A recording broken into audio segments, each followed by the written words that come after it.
Bom, boa tarde a todas as pessoas aqui presentes, a todo mundo que está nos assistindo.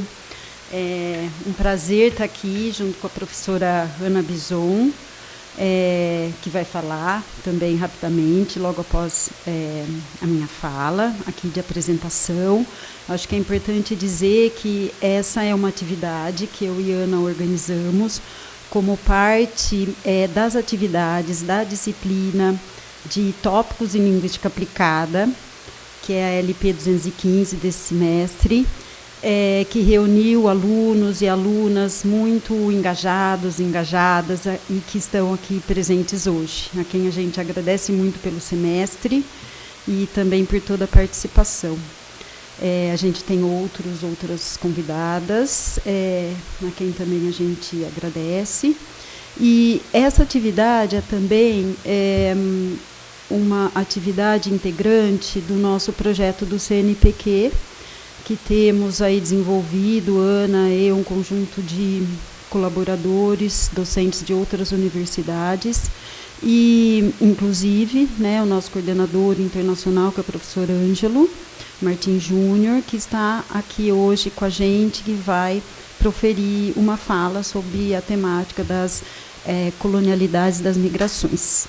A gente vai iniciar com a fala da professora Joyce, que vai falar sobre a internacionalização das migrações no Brasil. A professora Ana vai apresentar também a professora Joyce, eu vou apresentar o professor Ângelo. Eu acho importante também mencionar que a gente tem aqui a Thalita Azevedo, que é uma estudante pós-graduanda da Unicamp, e ela é autora de um livro chamado Presente Histórico, uma viagem de milhares de anos em 2027. A gente convidou com muita alegria a Thalita para estar aqui. No final ela vai falar brevemente sobre a sua história, a sua obra, e a gente convida vocês aqui a darem uma olhadinha no livro, se quiserem olhar e comprar, será um prazer para a gente também, tá? Então, professor Ângelo é professor de Sociologia e Criminologia da Universidade de Birmingham, onde atuou como co-diretor do Instituto de Pesquisa sobre Migração Internacional e Superdiversidade, IRIS, e atualmente é co-diretor do Instituto Brasil da Universidade de Birmingham, UB, além de diretor de Engajamento Global da Escola de Política Social e Sociedade. O professor Ângelo desenvolveu pesquisas externas sobre como as diferenças de raça, classe e gênero, enraizadas em histórias coloniais, são constantemente recriadas e negociadas no cotidiano, mudando as desigualdades vividas por populações marginalizadas e criminalizadas, como migrantes, trabalhadores informais, trabalhadoras sexuais e populações tradicionais.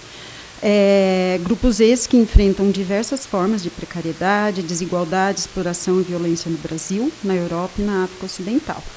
Ângelo é também autor dos livros Live in Motions, publicado em 2014 pela White Tracks, e Moving Difference, Brazilians in London, publicado pela Routledge em 2020. Então, passo agora a palavra para a professora Ana, e depois a gente já vai iniciar a nossa fala com os nossos convidados. Boa tarde a todos, agradeço demais pela presença. A gente está no final do ano, final do semestre, então é muito bom ter ainda a presença de vocês, compartilhando esse momento com a gente. Como a Cláudia disse, é um momento de fechamento da nossa disciplina, que focalizou a questão das migrações contemporâneas, que é hoje o tema aqui da nossa mesa, né? E eu vou apresentar, então, a professora Joyce Domeniconi. Ela é analista de Relações Internacionais e economista pelas faculdades de Campinas, a FACamp. É mestra e doutora em Demografia pela Unicamp. Atualmente é pesquisadora de pós-doutorado do Departamento de Demografia do Instituto de Filosofia e Ciências Humanas, o IFISH, né, aqui da Unicamp. Ela é pesquisadora no Observatório das Migrações em São Paulo, do Núcleo de Estudos de População Elza Bercó, e é pesquisadora também no projeto Migrações Internas e as Novas Formas Urbanas e Metropolitanas, Brasil, Argentina, Chile, México e Espanha. E do projeto Dinâmicas Urbanas, Transformações Econômicas e Migração na Macrometrópole Paulista. Desenvolve também pesquisas na área de demografia, mercado de trabalho e imigração. Então, a gente queria agradecer muito a você, Joyce. É a segunda vez que você vem nos contemplar com a sua fala, que vai falar das migrações internacionais e do ensino de português, né, o que para a gente é super importante, uma vez que a gente tem a nossa licenciatura em português como língua adicional no IEL. Então, uma contribuição enorme e acho que consolida bastante a parceria que a gente tem com o NEPO. Ao final da fala da Joyce, ela vai também falar de um outro lançamento que faz parte de uma coleção que a gente vem desenvolvendo com o apoio do NEPO, mas eu acho que primeiro a gente quer ser contemplado com a sua fala. Joyce, muito obrigada. Boa tarde a todas as pessoas. Agradeço a generosidade do convite, o compartilhamento da mesa com o professor Ângelo. Para mim é um prazer estar nesse espaço com pesquisadores que eu admiro tanto e, ao mesmo tempo, poder fazer essa ponte entre a demografia e outras áreas da ciência, que eu acho que é fundamental, sobretudo na Unicamp, de uma perspectiva de pesquisa, ensino e extensão, a gente fazer essa articulação. Então, como a professora Ana Cecília adiantou, eu faço parte do Observatório das Migrações de São Paulo. E hoje eu queria provocar um pouco vocês para a gente refletir o histórico da migração, para compreender que, quando a gente discute migração hoje, sobretudo no Brasil, é fundamental ter essa dimensão histórica, né? A ideia, o que a gente interpreta de migração hoje tem esse reflexo. Então, partimos principalmente de um ponto de vista histórico, de um processo de formação da população brasileira, né, de redistribuição da população no espaço, no território brasileiro, que é composto, em primeiro momento, por uma população escravizada, né, por pessoas que foram obrigadas, numa migração forçada, a vir para o Brasil. Então, a gente estima, né, a literatura estima que foram cerca de 4 milhões de pessoas da África que foram trazidas para o Brasil. Num primeiro momento histórico, eu vou fazer um recorrido e vocês vão poder ver um pouco mais para frente. E quando a gente, no contexto brasileiro, passa até a abolição, essa estimativa era de 1,6 milhões de pessoas no território, dada a alta mortalidade e outros eventos demográficos diante desse contexto. O que é importante contextualizar? Que, tendo em vista um momento histórico em que a perspectiva do Estado, de formação do Estado-nação, perpassava políticas e posicionamentos eugenistas, um ideal de que o branqueamento da população levaria a um Estado, uma formação do Estado, em outros parâmetros, ao avanço da sociedade, o Estado brasileiro consolidou uma política de atração, ativa de atração de imigrantes internacionais europeus. E aí a gente estima cerca de 5 milhões, entre 1819 e 1940, 5 milhões de imigrantes europeus vindo para o Brasil, nesse contexto histórico, né, de um ponto de vista de uma política de Estado de atração de imigrantes internacionais. Eram todos os imigrantes? Não. Eram imigrantes, em geral, mais empobrecidos, num contexto familiar, com pouca participação política, pouca atividade política, ou seja, uma construção do imigrante desejado para esse contexto histórico. E aí, entre eles, destacam-se, né, imigrantes de origem italiana, portuguesa, espanhola, em menor medida os alemães e japoneses, e também austríacos, sírio-libaneses e poloneses. Então, qualquer contextualização ou reflexo que a gente veja hoje na discussão sobre imigração da Europa para o Brasil tem essa perspectiva histórica. Não são todos os grupos imigrantes que são recebidos da mesma maneira. E parte daí. A Geralda Seifert é uma historiadora fundamental para a gente pensar esse contexto histórico. E por que é importante fazer essa reflexão? Porque, como a professora Rosana Beininger, que é coordenadora do Observatório das Migrações em São Paulo, nos provoca, cada momento, nesse recorrido histórico, cada momento do processo de desenvolvimento social e econômico do Estado-nação brasileiro, ele esteve atrelado a um tipo migratório. Então, esse contexto de formação do Estado, num primeiro momento, a gente atrela ao complexo agroexportador de café e imigração subsidiada, ou seja, essa substituição da migração da mão de obra escrava para mão de obra trabalhadora, né, assalariada. E aí a gente percebe, esses são dados do censo demográfico, a gente percebe que as estimativas realmente eram de embranquecimento da população, um ideal eugenista desse momento histórico. E aí o ápice que a gente tem, em 1920, 1,5 milhão de imigrantes internacionais em relação a que a gente tem em São Paulo e o Brasil como um todo. Num segundo momento, a gente já pode pensar um contexto de industrialização, onde a migração já se atrela a outras conexões, a outras dimensões do pós-guerra. Um terceiro momento histórico, a gente vai ver um pouquinho melhor, vai pensar a reestruturação produtiva e as migrações transnacionais. Ou seja, entre 20 e 70, a gente tem aquele contexto do pós-guerra, novas modalidades migratórias, o refúgio, outras relações, a reconstituição de vários estados-nação no mundo, um outro perfil de migração. E entre 70 e 2000, a gente já vê um cenário muito mais diverso, um contexto de dinâmicas mais regionais, o Brasil se reposicionando nesse processo, e também um contexto de emigração brasileira significativo, que a gente precisa levar em consideração. Aqui, as explicações já passam a ser muito menos do contexto interno, da justificativa do porquê as pessoas vinham, mas mais dessas conexões do Brasil com outros estados, dos acordos bilaterais e multilaterais, então muito mais complexas, muito mais heterogêneas.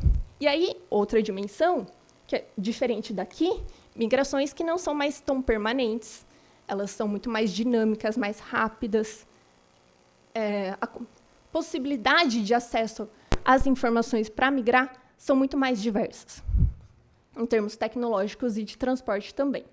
E aí, nesse quarto momento, a gente tem um Brasil mais atrelado à geopolítica global. Então, diante do fechamento das fronteiras no norte global, a gente se reposiciona, o sul global se reorganiza e o Brasil ganha destaque nesse cenário. A gente vai ver um pouquinho por quê. Esse foi um grande resumo, gente, é bem mais complexo que isso. É só para pensar que existem esses tipos e etapas, né, dado ao momento histórico, geopolítico, econômico, as migrações que mais caracterizam cada um desses momentos. E a composição desses fluxos é muito mais diversa. A gente sai, então, desse cenário mais histórico e parte para o século XXI, onde as transformações nas dinâmicas sociais, nas relações geopolíticas, condicionam muito das possibilidades e das seletividades dentro do contexto migratório, tanto na origem, no trânsito e no destino desses fluxos migratórios. É fundamental que a gente pense que essas pessoas elas vão enfrentar desafios em todas essas etapas.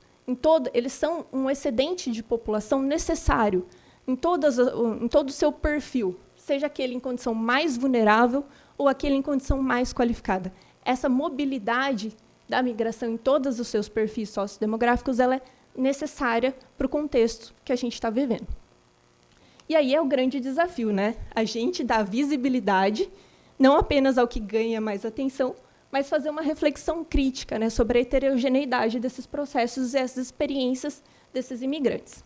E aí a língua portuguesa ela emerge justamente como uma ferramenta fundamental para a garantia de direitos, para acesso a serviços, para a garantia de dignidade dessas pessoas e para que elas não sejam sobreexploradas em diferentes situações. E aí o ensino de português como língua de acolhimento é uma possibilidade de escolha, né? Ela é uma potencialidade, na medida que aquilo vai contribuir com a vida da pessoa. Aqui eu coloco um pouco da coleção Vamos Juntos, a gente vai ver um pouco mais para frente, mas todas as reflexões teóricas e os dados estão disponíveis, usados nessa apresentação, estão disponíveis para download. Eu trouxe alguns panoramas para a gente não tomar muito tempo, mas por que é fundamental pensar, no século XXI, o contexto do Brasil na rota dessas migrações transnacionais? Por que transnacionais? Porque a explicação para esse fenômeno ela não está circunscrita ao Brasil, à América Latina. Quando a gente pensa, sobretudo, os fluxos sul-sul, que são os que dão o tom dessa migração, a gente percebe a complexidade dos processos. Isso são os fluxos de 2000 a 2018, então, registros de imigrantes que foram formalizados no Brasil, e aqui até julho de 2024. Percebem que é uma diversidade, o número de origens de imigrantes internacionais registrados no Brasil passa a ser muito maior. E os espaços para onde essas pessoas estão indo no Brasil também tornam-se muito mais diversos. Quais são os desafios que a gente coloca aí? Não são lugares com origens históricas, com origens com as quais a gente já tem uma relação histórica. Então, os desafios de pensar outras nacionalidades, outras raças, outros costumes, outras línguas, com as quais a gente não tem essa conexão prévia. Aqui são dados de período de registro e sexo do Cismigra. E aí, o que a gente observa? Né? São dados de 2000 a 2024. Há um aumento expressivo, mas, por favor, sempre que a gente for pensar, para a gente sair do senso comum, é fundamental a gente sair dessa ideia da crise migratória. Ela é socialmente construída, o argumento é socialmente construído. Por quê? O Brasil está na rota dessas migrações? Está. Mas, em relação à proporção do quanto a migração representa da população brasileira, isso não chega a 3%. Então, a gente tem que relativizar em relação ao total. A gente já teve 1,5 milhão? Já teve, mas a população brasileira era muito menor naquele momento. Então, pensando, né, que a gente saiu de 119 mil para cerca de 985 mil imigrantes registrados no Brasil. Eles podem não estar mais aqui, não quer dizer que eles estejam, mas eles passaram pelo Brasil. E aí, a relevância também da questão de gênero dentro das discussões de migração internacional, da questão familiar, da composição desse fluxo, que é cada vez mais diverso. Outra dimensão, né, se a gente for pensar essa heterogeneidade, essa metamorfose, fazer esses recortes temporais é fundamental, porque a perspectiva, os avanços da regulamentação, os avanços dos acordos bilaterais e multilaterais, corrobora uma dimensão de regularização desses imigrantes. Essa regularização ela perpassa acesso a muitas dimensões no cotidiano, né? Uma segurança maior em muitas dimensões. E aí, o que a gente observa em termos da composição? Que no começo dos anos 2000, a gente tinha um acumulado muito significativo de europeus e latino-americanos e asiáticos. Alguém sabe me dizer por que europeus? Por que esse acumulado de europeus? Eu acho que é fundamental a gente fazer a reflexão que é um estoque que vai dizer respeito a um processo histórico também. Né? Esse estoque de imigrantes no Brasil ele ainda é um processo histórico em desenvolvimento, do processo de abertura econômica dos anos 90, que reflete um pouco nisso. E aí, o que o cenário dos últimos 20 anos nos coloca? Nos provoca a pensar as relações sul-sul, as migrações sul-sul. Por quê? Porque a gente deixou de ter conexão com outros espaços de origem? Não, mas porque a dinâmica latino-americana tem ganhado espaço no contexto das migrações para o Brasil, ou seja, a dinâmica regional tem dado o tom do que a gente vai discutir. Deu uma certa desconfigurada mesmo no PDF, perdão, gente. Ainda pensando... E aí, aqui, óbvio que eu estou fazendo uma discussão a partir de regularidades, dos dados de quem está com acesso à documentação. O avanço na nossa regulamentação, ele permitiu que uma maior parte dos imigrantes esteja dentro desses dados, mas não são todos. Então, só destaco aqui, em termos do processo histórico, o Haiti foi a migração haitiana, a partir de 2011, é algo que reconfigura muito das nossas discussões, porque eles pautam, eles visibilizam muitas das nossas fragilidades. É uma migração na fronteira, que reforça a necessidade de articulação do pacto federativo. E aí, a partir deles, a gente tem várias transformações, uma nova lei de imigração, várias questões sobre mercado de trabalho sendo discutidas. Então, a gente tem um acumulado importante de registros para esse país. Mas notem que a América Latina e Caribe, historicamente, dá o tom dessas migrações. Em termos regionais, a gente destaca ainda nos Estados Unidos, a China. Então, não é apenas uma discussão sobre sul global. A gente tem outros países também sendo significativos nesse processo. Porém, 10 de 10 pessoas, quando vai discutir migração hoje, vai falar sobre a migração venezuelana. Por quê? Porque é uma migração que, sobretudo desde 2015, tem tido um acumulado importante nos registros nacionais. Ela parte de uma situação de crise, de instabilidade política e econômica na origem, e ela vem se intensificando em termos da sua presença no Brasil e na América Latina como um todo. E aí a gente pode observar os dados, que há uma migração, isso aconteceu em ondas. Diferentes perfis de migrantes foram vindo para o Brasil em certos contextos históricos. E aí a gente já tem um acumulado de 672 mil. Quando a gente pensa, provocar isso, pensar os fluxos das migrações transnacionais para o Brasil, é fundamental a gente entender que esses fluxos eles têm essa diversidade, mas eles estão em constante transformação. Então, a migração não é um evento emergencial, pontual. Ela é uma realidade do nosso contexto, do nosso momento histórico, da forma como a gente vive. E ela vai perpassar, principalmente no Brasil, essas novas espacialidades e territorialidades. Ou seja, não são só os lugares que, historicamente, recebem imigrantes. A gente tem a presença de imigrantes em novos espaços, novas regiões, em municípios que nunca tinham lidado com a presença de um imigrante. Aí o desafio.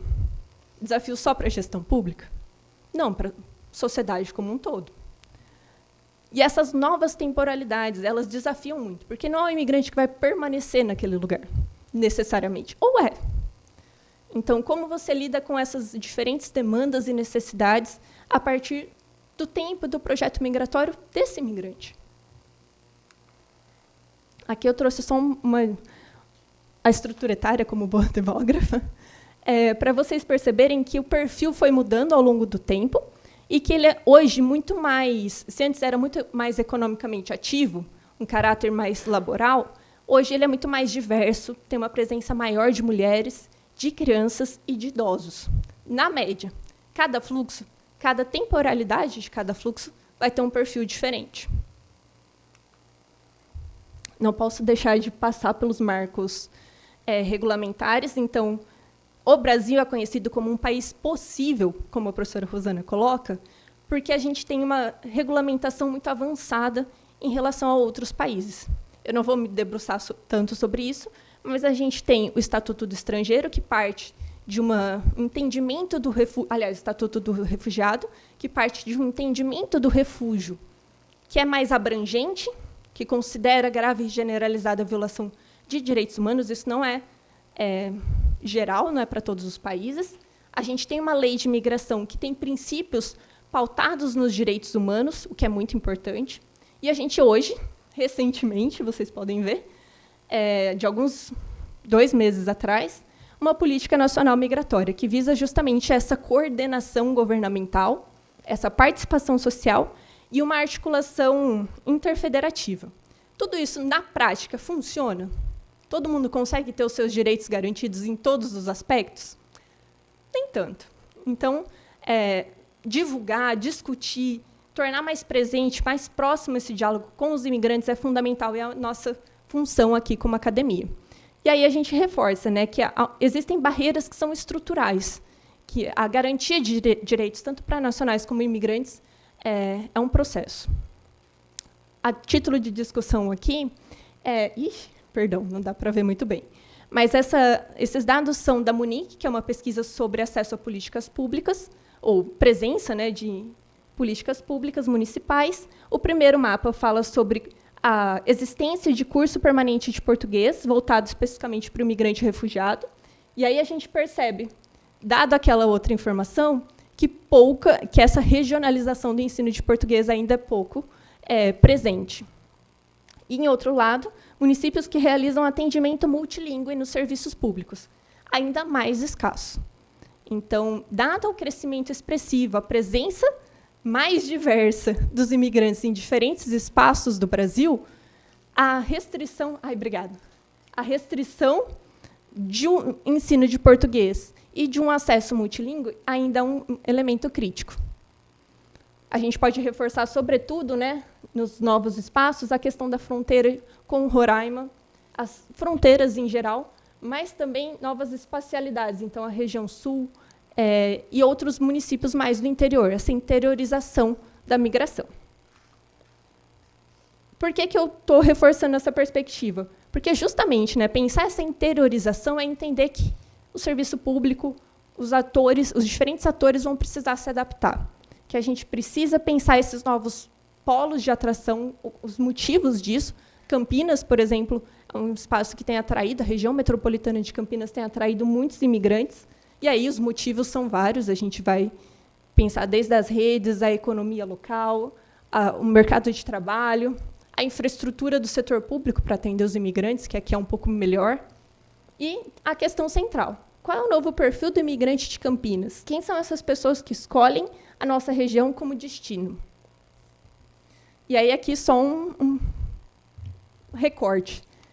No estado de São Paulo, a gente tem uma estima, né, mais ou menos 2 milhões pelo censo demográfico.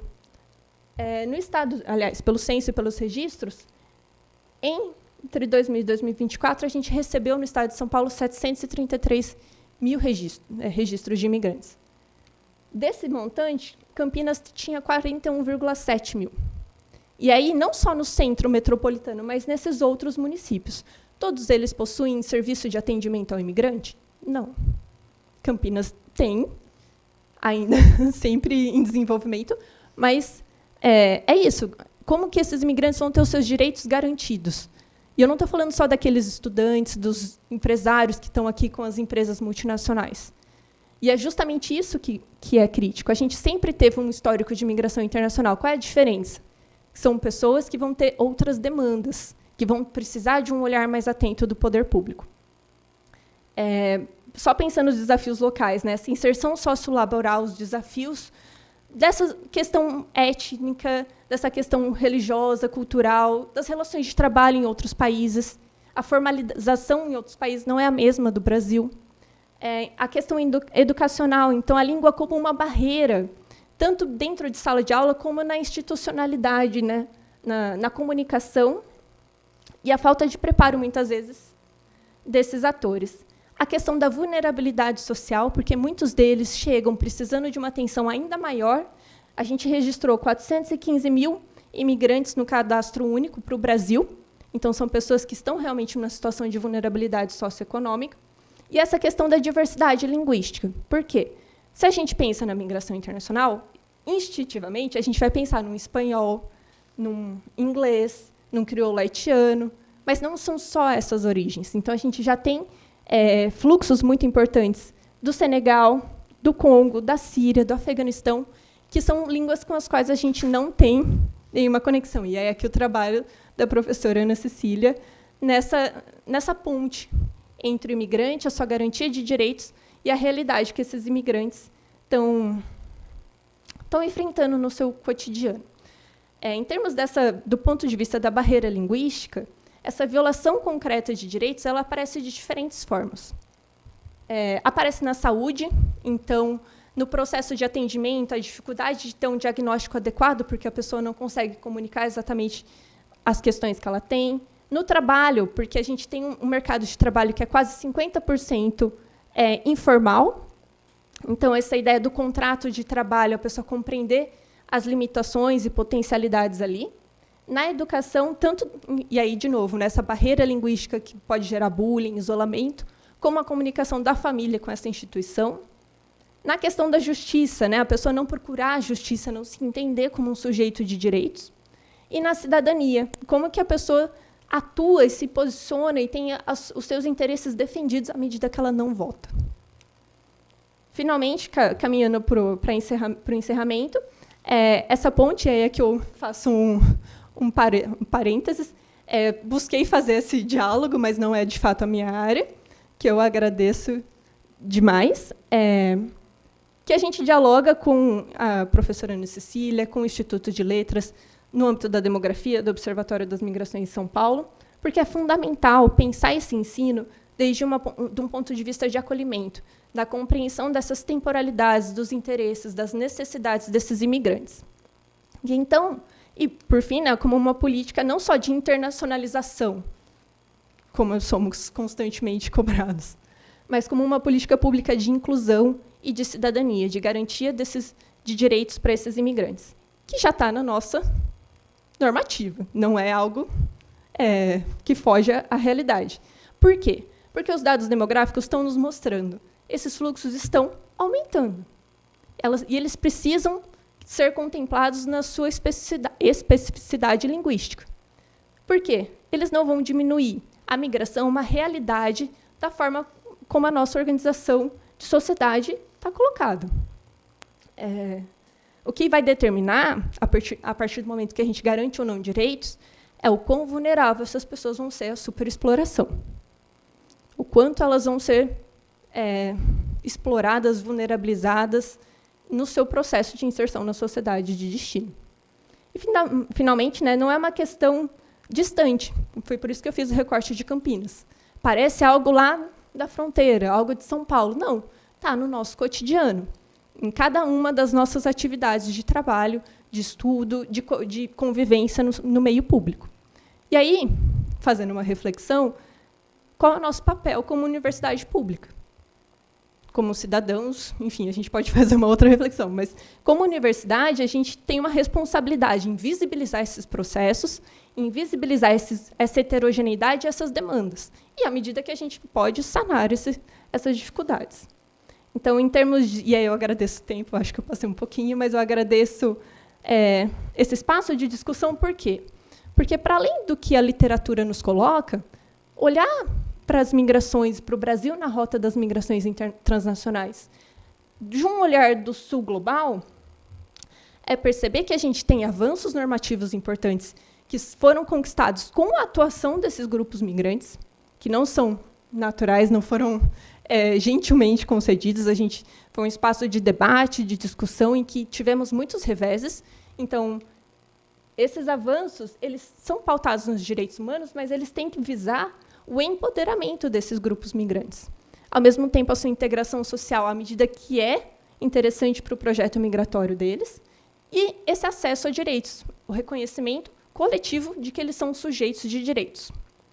Compreender, e aí reforça, essa ideia do heterogêneo não é só as nacionalidades, é pensar que são mulheres, trabalhadoras, mães, idosos, famílias, cada um com as suas demandas e necessidades.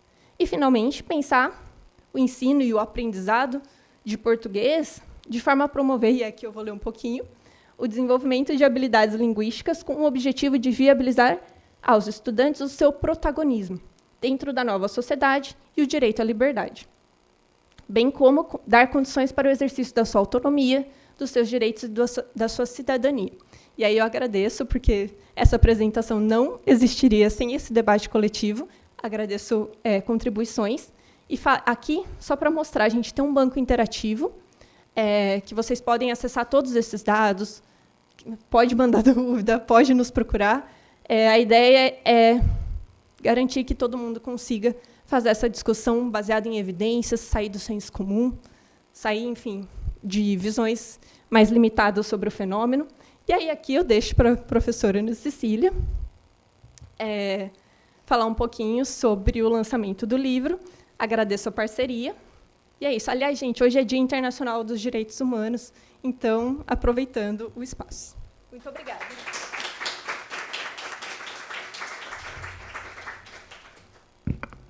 Joyce, muito obrigada. Super rica a sua apresentação. Enquanto você falava, a gente já pensando muita coisa, né, em relação a essas demandas e à necessidade de políticas públicas. E aí, agradecendo muito, né, ao apoio do NEPO, que começou desde do ano da pandemia. A gente começou a desenvolver o Vamos Juntos, Português como Língua de Acolhimento, a partir, né, do apoio do NEPO e de uma chamada, né, à responsabilidade feita pelo Ministério Público, que viu os migrantes em estado de ainda maior vulnerabilização na época da pandemia, né, e chamou o nosso grupo de pesquisa, o Indisciplar, para formular, para elaborar, construir. Essa coleção foi um desafio grande. São 48 pessoas, né, coordenada por mim e pelo professor Leandro Diniz, da UFMG, mas com a colaboração de pesquisadores de diferentes universidades, dos seus mestrandos, doutorandos e de licenciandos nossos, né, de português como segunda língua estrangeira aqui da Unicamp. O livro azul, o verde e o vermelho já estavam publicados, e agora a gente tem, né, nesse Dia Mundial dos Direitos Humanos, a alegria da gente conseguir mais um, né, então, desde 2019, né, que a gente vem nessa luta, né, elaborando essa coleção grande. Então, a gente está lançando hoje o volume Cuidando da Minha Saúde. A gente convida vocês a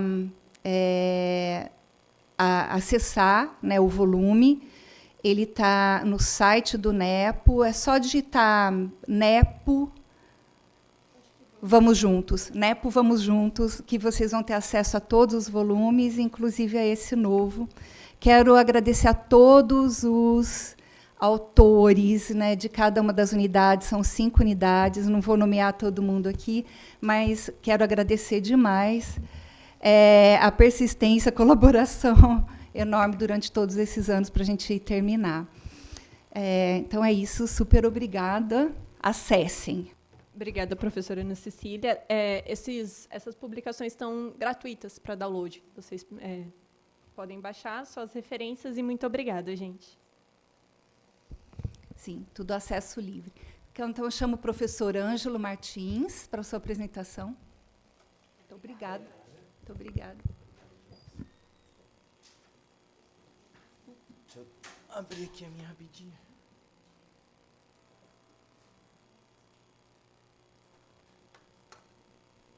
Acho que eu vou ficar aqui para vocês enxergarem também. Quanto tempo eu tenho? Que horas que a gente termina?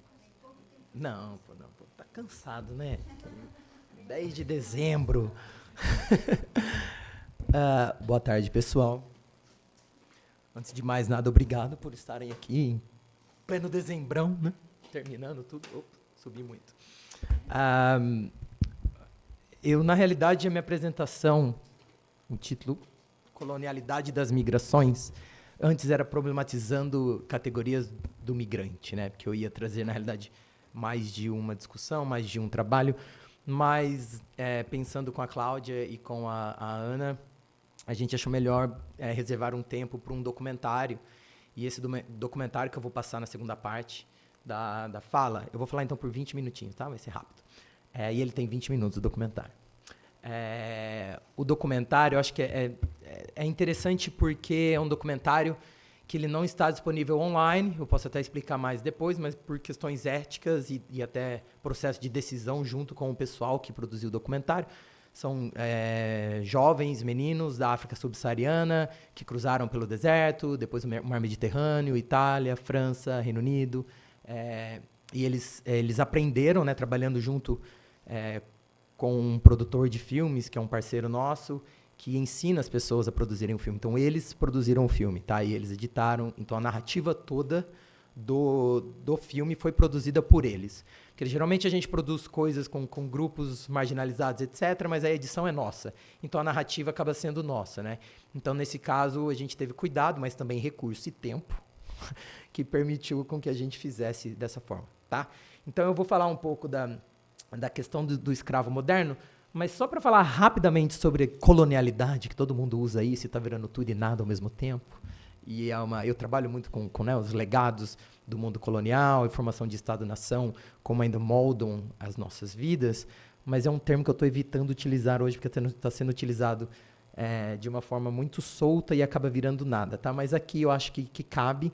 Mas então, colonialidade, só para dizer como eu estou enquadrando, é basicamente como que então o processo da história do colonialismo europeu, basicamente, as ideias, os processos econômicos, extrativismos, formação de raça e nação, e pós esse processo, como a professora Joyce aqui demonstrou e já me adiantou muita coisa, todo o processo de formação do Brasil enquanto nação molda hoje processos migratórios, né? Então é isso que eu estou trabalhando. Eu vou rapidamente falando, hoje o migrante ele é o problema social no mundo ocidental, né? Então, o migrante ele aparece como um outro homogêneo, essa coisa homogênea, né? Ele é tratado como um invasor de espaço, como um problema social, ele não partilha dos valores ocidentais, é uma ameaça aos recursos nacionais e à segurança. E a comunidade ela é frequentemente apresentada como um espaço não civilizado dentro do mundo europeu, ocidental, civilizado, né? Mas nós temos também visões positivas, que geralmente vêm da academia, que também acaba tratando migrante como um outro. E claro que tem um recorte de classe, de raça, de nacionalidade, quem é definido como migrante, quem é definido como trabalhador, quem é estudante, quem é expatriado, né? Então tem toda uma questão de recorte de diferença.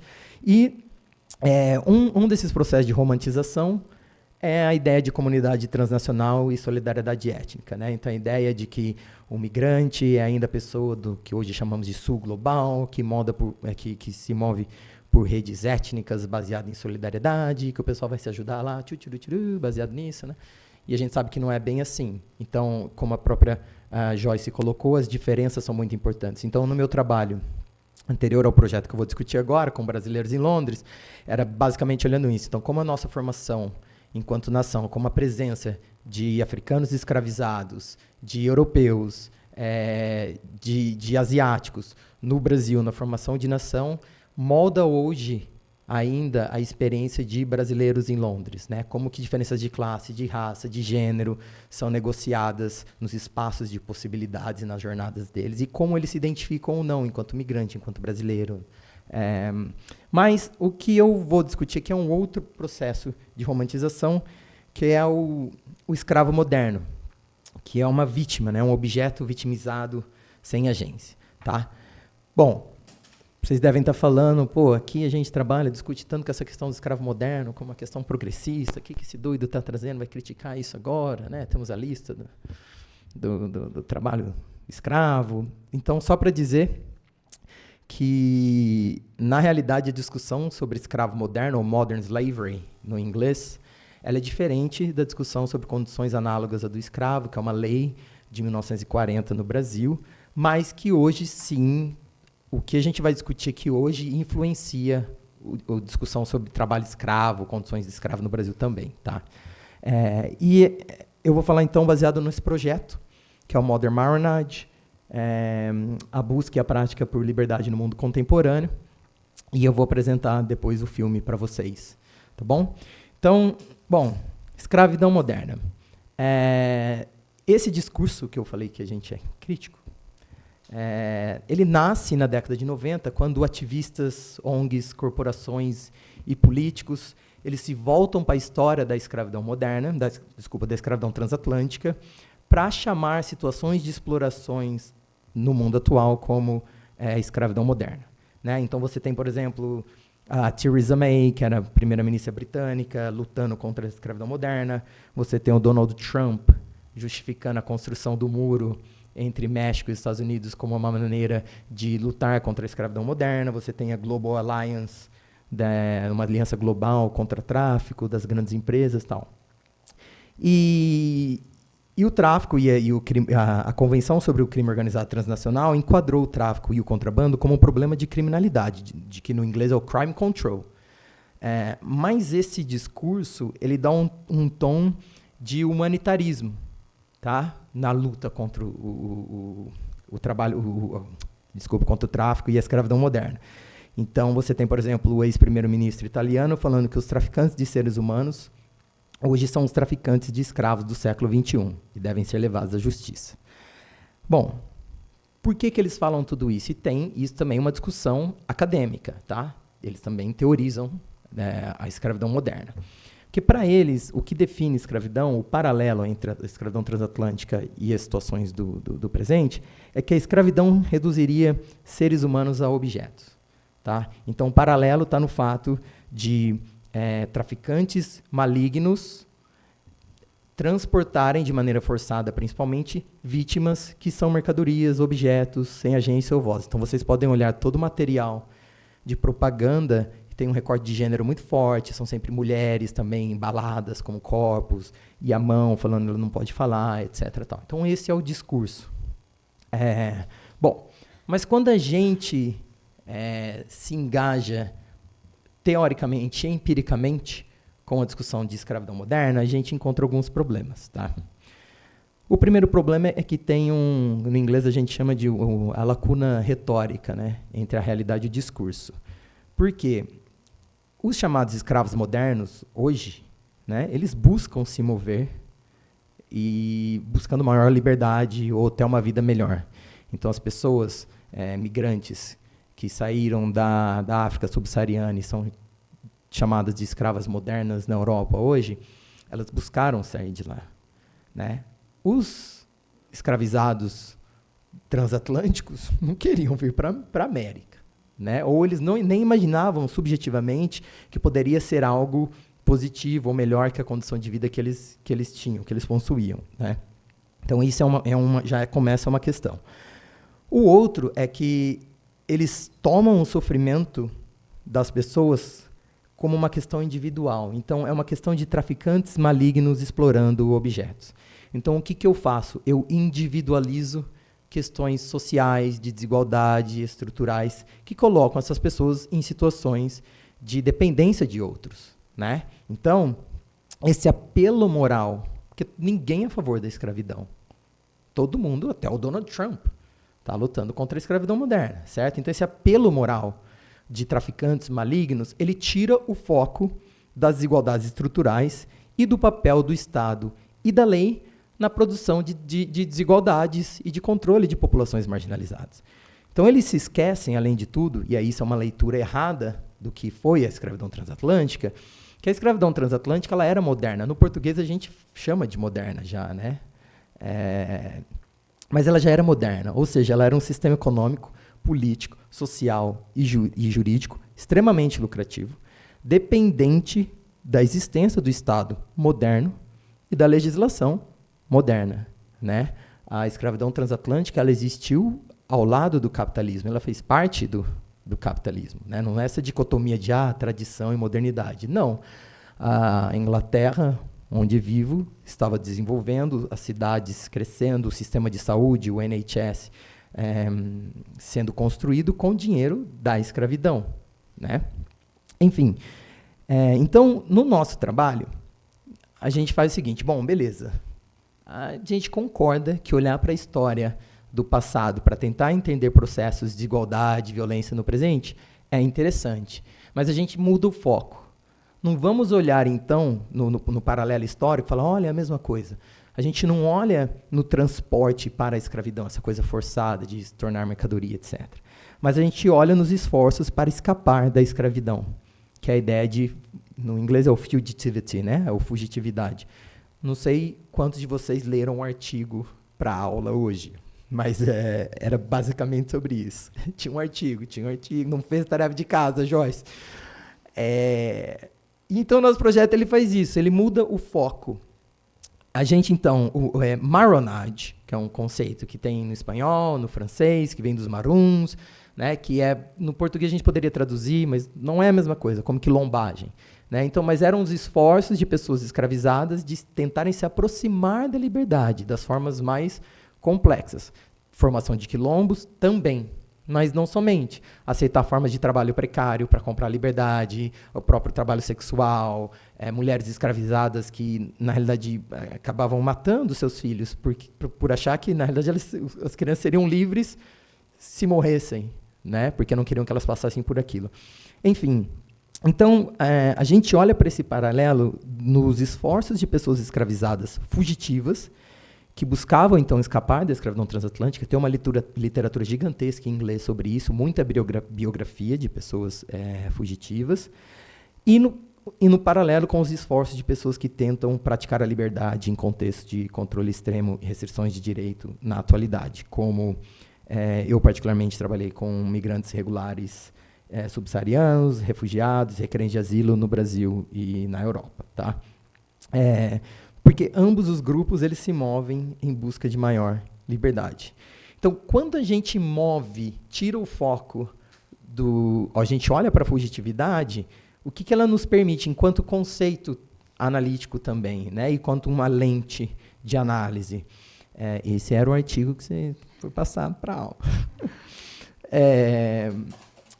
O conceito de fugitividade, está faltando um i ali, ele permite, na realidade, então, que a gente foque no controle estatal sobre a mobilidade. Né? Porque os escravizados fugitivos, eles estavam fugindo porque tinha uma lei que caracterizava uns como mercadorias e todo um arcabouço jurídico e tecnologias para controlar a mobilidade dessa população. Até porque os escravizados não eram apenas objetos, mesmo na legislação. E essa é uma outra leitura errada desse discurso. A chamada o conceito do chamado escravo-coisa, não sei aqui quem se engaja com a história, isso é uma coisa que desde a década de 70 já caiu por terra. Né? Porque mesmo legalmente, uma pessoa escravizada, esse é o caráter duplo do escravo, né? Que a gente chama. Ele era, sim, um objeto, legalmente falando, ele ou ela, mas também um sujeito, porque se você está lá, sou uma pessoa escravizada, aí eu fugi, corri. Quando eu cometo o ato de correr, eu, enquanto sujeito, estou roubando uma mercadoria. E eu sou também penalizado por isso legalmente.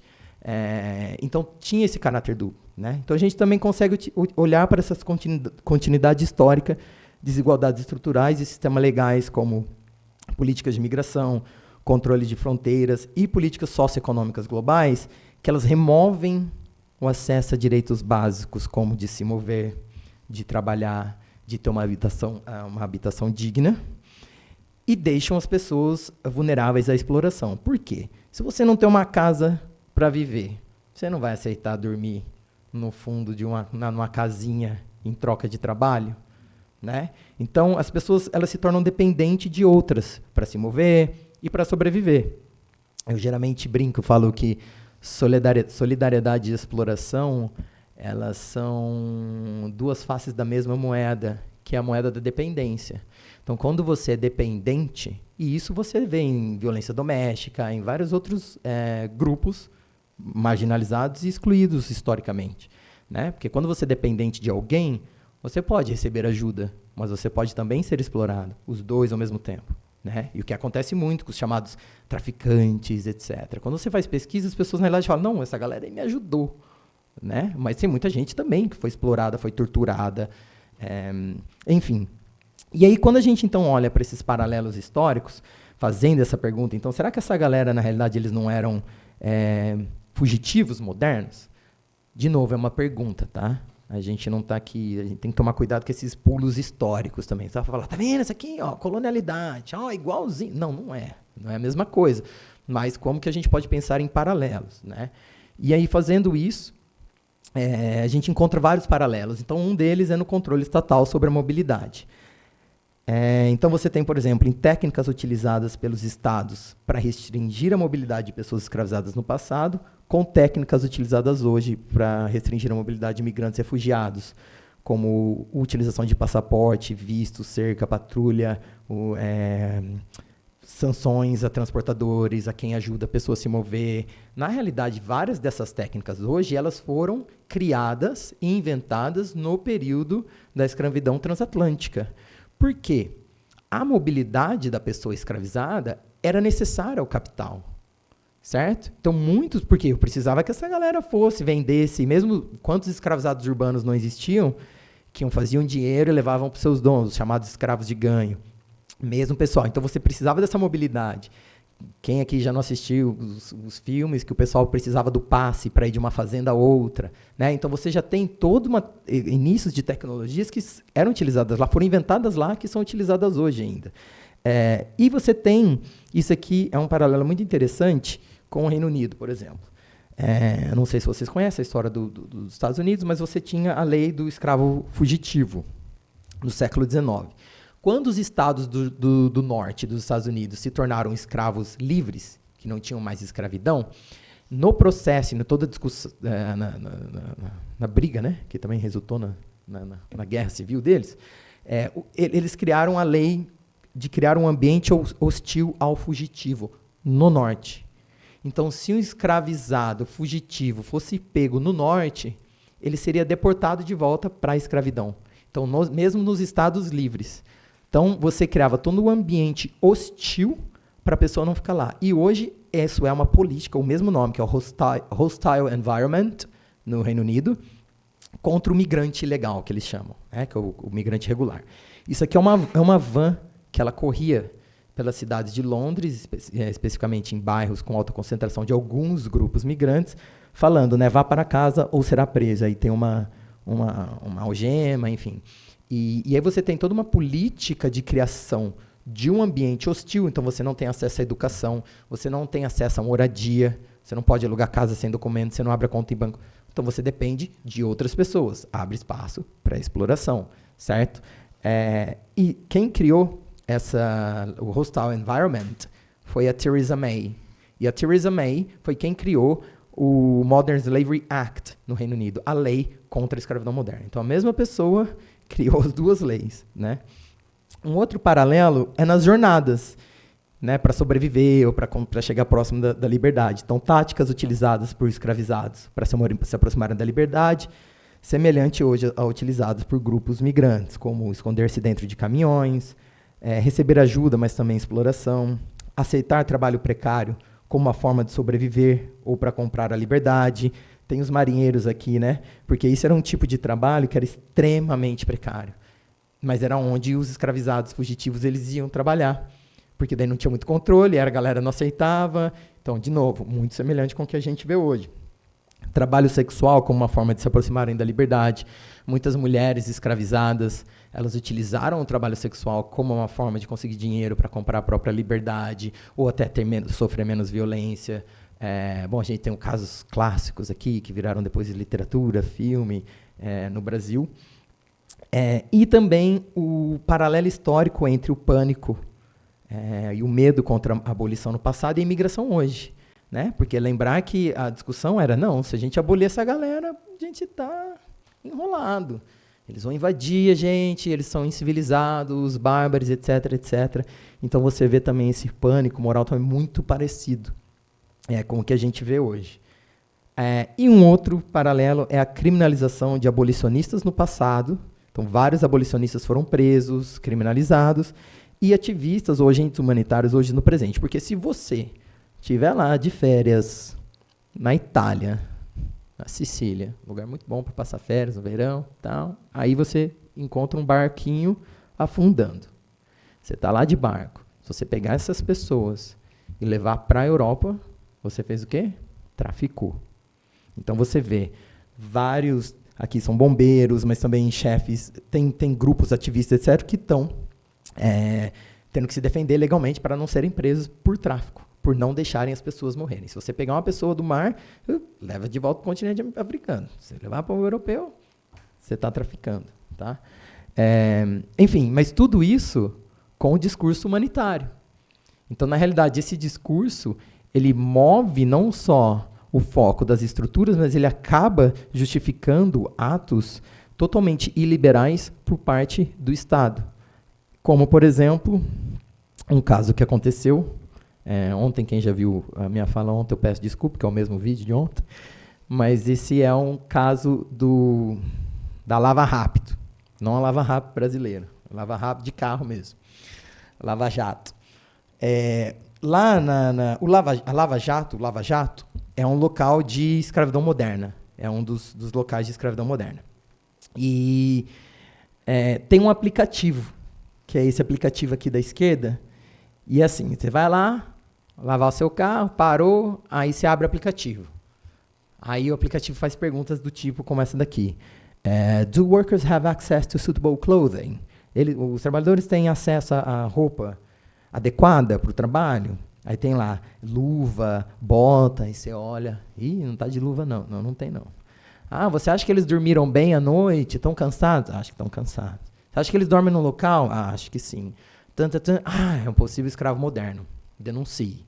Lá, não sei, para quem já foi, provavelmente, para a Inglaterra, já deve ter escutado see it, say it, sorted, que é veja, denuncie e será resolvido. Né? Então, esse papel também da sociedade civil como vigilante a todo momento é muito forte lá. Inclusive nós, na universidade, hoje, nós funcionamos enquanto agentes de imigração. Com alunos internacionais, visitantes que vão para lá fazer fala, qualquer coisa, eu sou responsável por eles e por elas. E eu tenho que dizer, como o pessoal foi aqui no mês passado, né? Quando vocês foram embora, eu tive que falar, não, foi todo mundo embora, eu me responsabilizo. Eu tenho... Trafiquei ninguém, não tem ninguém lá no fundo de casa, trabalhando por comida. Então, quase ficou. O passaporte, tá vendo? Eu que prendi seu passaporte, Ivani. Bom, e aí, o que acontece? Nessa denúncia, então, o pessoal vai lá para salvar os escravizados. E isso aconteceu em Newport, que é no sul de Wales, do país de Gales. Teve uma batida para salvar o pessoal da escravidão, só que quando eles chegaram, o Mustafa Dawood e outros correram.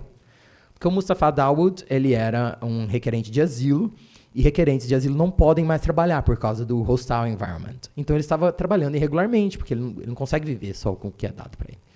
E ao correr, ele caiu do telhado e faleceu, porque ele sabia que ele seria deportado. E aí eu vou passar Esse pode passar. E aí a gente tem trabalhado... Bom, eu vou mostrar para vocês rapidinho. Esse vídeo é, então, um vídeo que a gente produziu para mudar a narrativa, né? Mudar a narrativa sobre escravidão moderna, junto com o grupo de jovens que aprenderam a trabalhar com filmes e produziram esse material. Deixa eu só abrir aqui.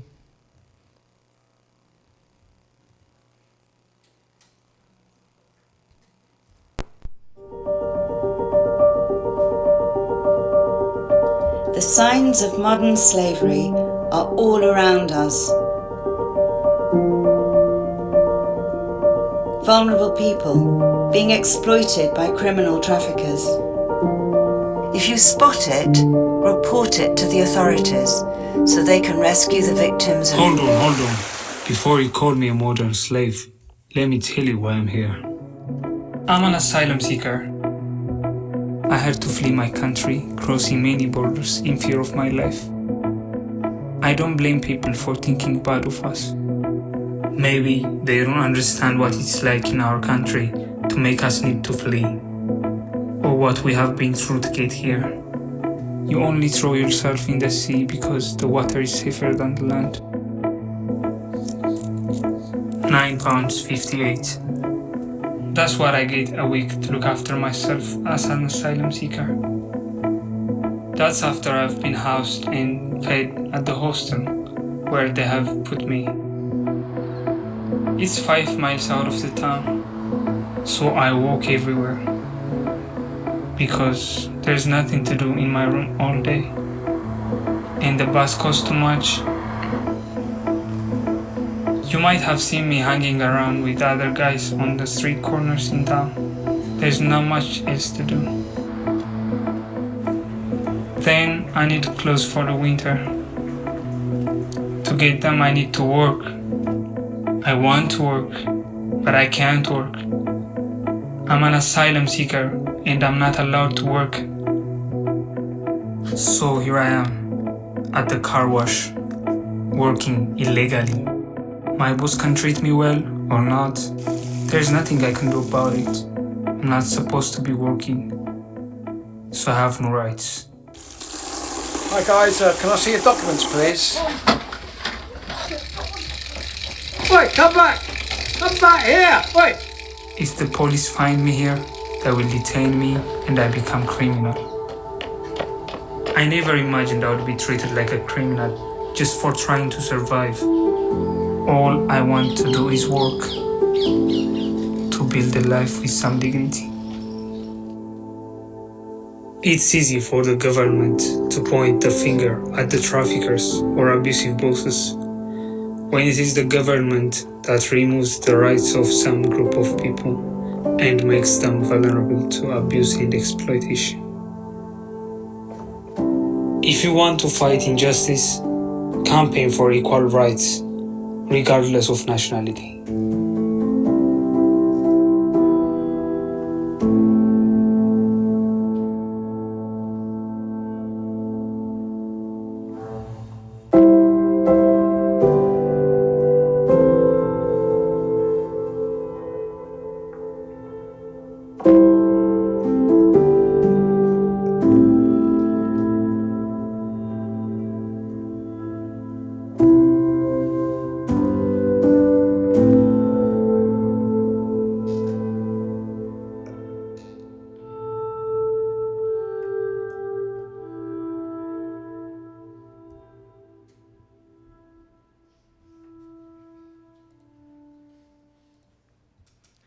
Bom, então claro que a gente tinha recursos, a gente, na realidade, pediu financiamento para produzir esse vídeo, e aí trabalhamos com profissionais especializados, com o Sam, mas eles que filmaram e trabalharam junto com o Sam, mas não sei se vocês perderam toda a estética, né, da música, então, que é a estética das campanhas de escravidão moderna. Então, a gente tentou reproduzir a mesma estética, era uma campanha mesmo, mas mudando a narrativa, né? Então, o nosso discurso como que a gente vai, então, né, para além desse apelo moral, né? Porque o apelo moral da escravidão moderna ignora as questões estruturais que ajudam a produzir situações de desigualdade, exploração e violência, né? E ele gera uma indignação seletiva. Por quê? Algumas formas de exploração a gente acha que devem ser abolidas, abominadas, né? Enquanto outras seriam mais aceitáveis, né? Como crianças presas por serem filhas de imigrante em jaulas, como nos Estados Unidos e em outros lugares estão acontecendo agora. Mas está tudo bem. Isso não é escravidão moderna. Isso é apenas o capitalismo moderno mesmo. E aí, como parte desse trabalho que a gente vem fazendo, a gente fez então mudança de narrativa, a gente fez também um teatro. Esse teatro ele é baseado, e aqui um pouco, de novo, o que a professora Joyce estava apresentando, dentro desse grande projeto eu também fiz pesquisa com pessoas da África subsaariana no Brasil, né? E eu realizei um workshop, porque é isso, o Brasil ele tem uma legislação muito mais progressista do que a europeia, mas essas pessoas não conseguem acessar os direitos. Então, eu fiz um workshop com pessoas da África subsaariana e eles produziram um material que está disponível online, posso passar para vocês. E a segunda parte desse material é um guia. Então, como o pessoal consegue ajuda para acessar, na ajuda para conseguir a documentação. Na Polícia Federal, a gente sabe, não tem tradução. O tal do protocolo, que agora não existe. Baniram o protocolo, né, Joyce? Baniram, o protocolo não existe mais, agora é um cartão, né? Ou ainda é o protocolo? O papel virou um cartão. Agora, então eu acho que talvez, eu não sei, preciso fazer pesquisa de novo, porque o papel ninguém aceitava. Então, é um cartão. Antes era um papel, mas era um documento. Só que eles chegavam para alugar uma casa, para abrir uma conta no banco. Falavam, isso aí não é documento não, tá doido? Né? Então, mas enfim. E aí eles compartilharam as experiências e os desafios, discriminação, situação de exclusão que enfrentaram, né, ao navegar pela burocracia brasileira. E aí, trabalhando com a professora Miriam Alves de Souza e mais 5 alunos imigrantes refugiados da Federal Fluminense, eles pegaram esse material que nós produzimos e eles desenvolveram um script de teatro, uma peça. E eles fizeram uma peça baseado no Teatro do Oprimido, enfim. Está ali um link, depois posso passar para vocês. E o outro trabalho, que é o que eu vou passar aqui, então, é o Vozes de Ipswich.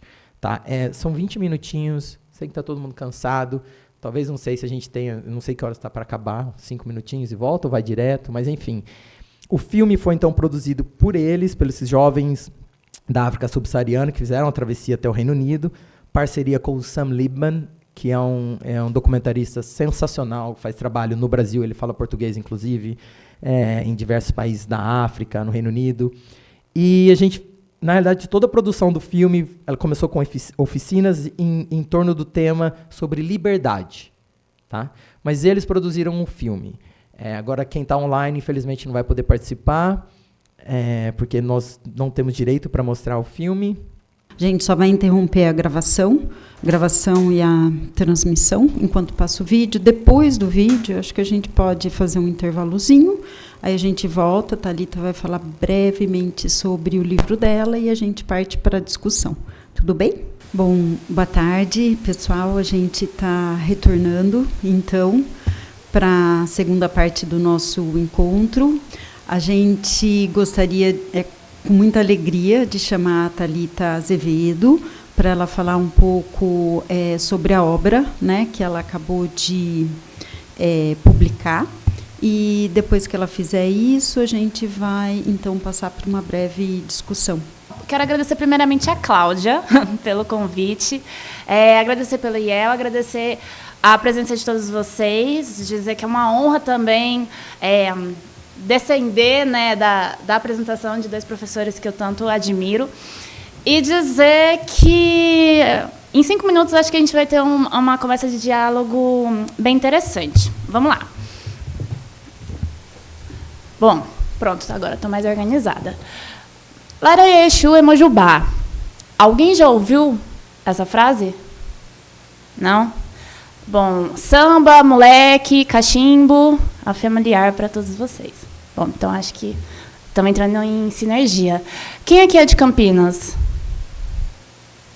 O estado de São Paulo? Ah, beleza. Alguém aqui é de Minas Gerais? Não? Olha! Então, a gente está com um senso interessante aqui. Gente, quando a gente vai falar de linguagem também, eu acho muito interessante a gente pensar também o que veio no movimento transatlântico no Brasil, né? Para além das narrativas, também vieram as sabedorias e a forma de comunicação. Na sabedoria ancestral, a gente vai falar que a mulher ela tem ofó, que é esse poder criativo de criar coisas a partir da fala. É um formato de tecnologia também. E o começo da minha fala é a saudação a um orixá, que é uma divindade responsável pela comunicação. Então, é quem faz essa ponte, esse mundo entre elos. Pensando em Campinas, especificamente, 3/4 da população, historicamente, aqui, eram... Eu vou afastar um pouco mais, eu acho que vocês conseguem me ouvir.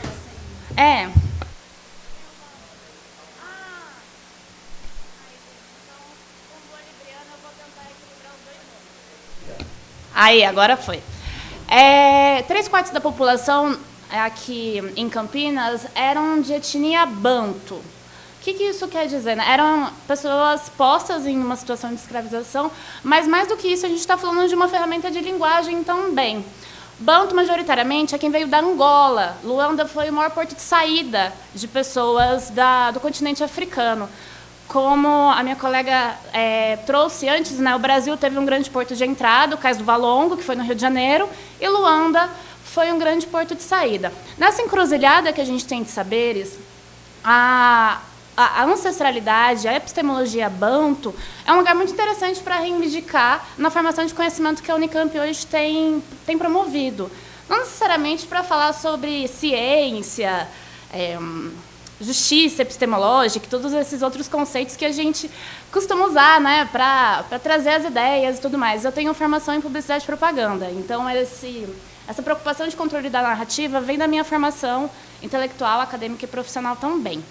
Mas, tido isso, e pensando que a gente está num território banto, então, o que isso significa? Né? De que maneira a gente consegue não só reivindicar, mas fazer com que essa naturalidade que o Brasil hoje tem de formação histórica seja muito mais intencional e muito mais interessante. Afinal, estamos numa das universidades de maior polo de criação e divulgação científica da América Latina, né? quiçá do mundo. E aí surge o Presente Histórico.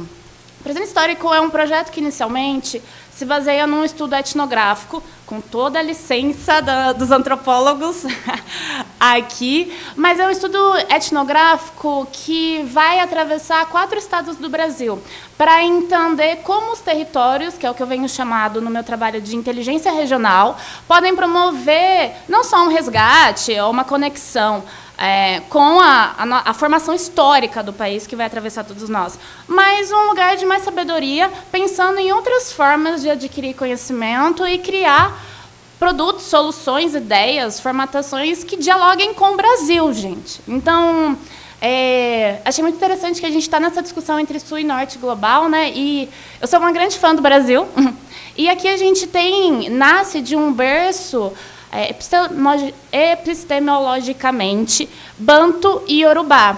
Então, este trabalho é um convite a esse estudo para a gente entender em conjunto o que isso significa e como o nosso trabalho, cada um de nós aqui, enquanto formadores de opinião, além de cientistas, possa falar e dialogar com o que a Lélia Gonzalez vai dizer sobre o pretuguês. Porque o Brasil não fala necessariamente português, o Brasil fala pretuguês. Porque a grande maioria da formação dos jovens no país foi pelas amas de leite, que, por sua vez, se comunicavam com essas pessoas. Então, eu parto dessa perspectiva de falar, e convite para falarmos português, mas também reivindicar outras referências que podem ser trazidas para o ambiente de produção acadêmica, como a Sueli Carneiro dialoga do epistemicídio, como a própria Lélia Gonzalez e como a Conceição Evaristo vai trazer um termo muito interessante para a gente pensar aqui hoje, que é a escrevivência. Que a gente consiga também escrever a partir das nossas vivências. E é um convite para pensar. Esse estudo vai falar sobre o estado de São Paulo, Rio de Janeiro, Espírito Santo e Bahia. E como esses territórios vão dialogar com a formação de cada um. Então, é uma época de final de ano também, né? Está todo mundo muito cansado, mas também vai ser uma experiência cultural no Brasil que a gente tende a encontrar os nossos familiares no Natal e nessas celebrações. Então, é um convite que a gente dialogue mais de onde a gente veio e tenha muita propriedade para dizer de onde vêm os nossos sobrenomes, as nossas narrativas, as nossas histórias e tudo mais. Eu sou uma mulher negra, de origem narrativa de uma família quilombola, e foi só a partir da educação e da curiosidade que eu pude começar a descobrir e aprofundar o que isso significa politicamente no país. Então, a partir desse trabalho, também é um convite que a gente comece a estudar outras referências de falar sobre o negro no Brasil. É importante, gente, até porque a maior parte da parcela intelectual do nosso país vem da base e do conhecimento e da divulgação da mulher negra. Não só no lugar filosófico e tudo mais, mas na formação histórica mesmo, né? Quem tá na base da pirâmide, por muitas vezes vista por esse olhar colonial, mas também quem está formando e contribuindo no diálogo ali, né? A gente está falando da Bahia, as mulheres dos quitutes, que vendiam quitutes para comprar suas alforrias, as amas de leite que estavam ali próximas das formações. E aí falando de Barão Geraldo, né? Que é um território de muito conhecimento, de muita sabedoria, em que a gente ainda teima ir pelo caminho mais difícil e falar de fitoterapia, enquanto estamos falando de um país que tem centenas, dezenas de benzedeiras, que é um conhecimento ancestral e está muito mais próximo do nosso vocabulário.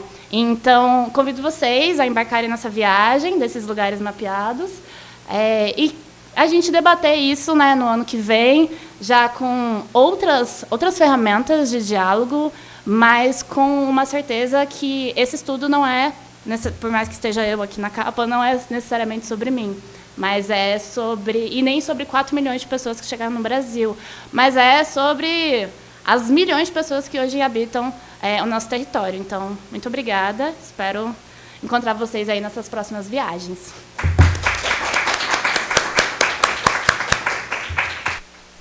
Bom, gente, muito obrigada, Thalita, pela breve apresentação. Fica o convite aberto para outras rodadas, né? Muito obrigada, Joyce, pela fala inicial, também muitíssimo interessante, e Ângelo pela narrativa também de outro lugar, né? Mas que conecta muito aqui com tudo que a gente está fazendo.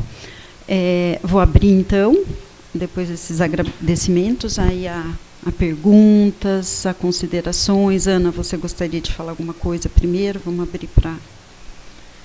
Bom, gente, quem gostaria de fazer algum comentário, alguma pergunta?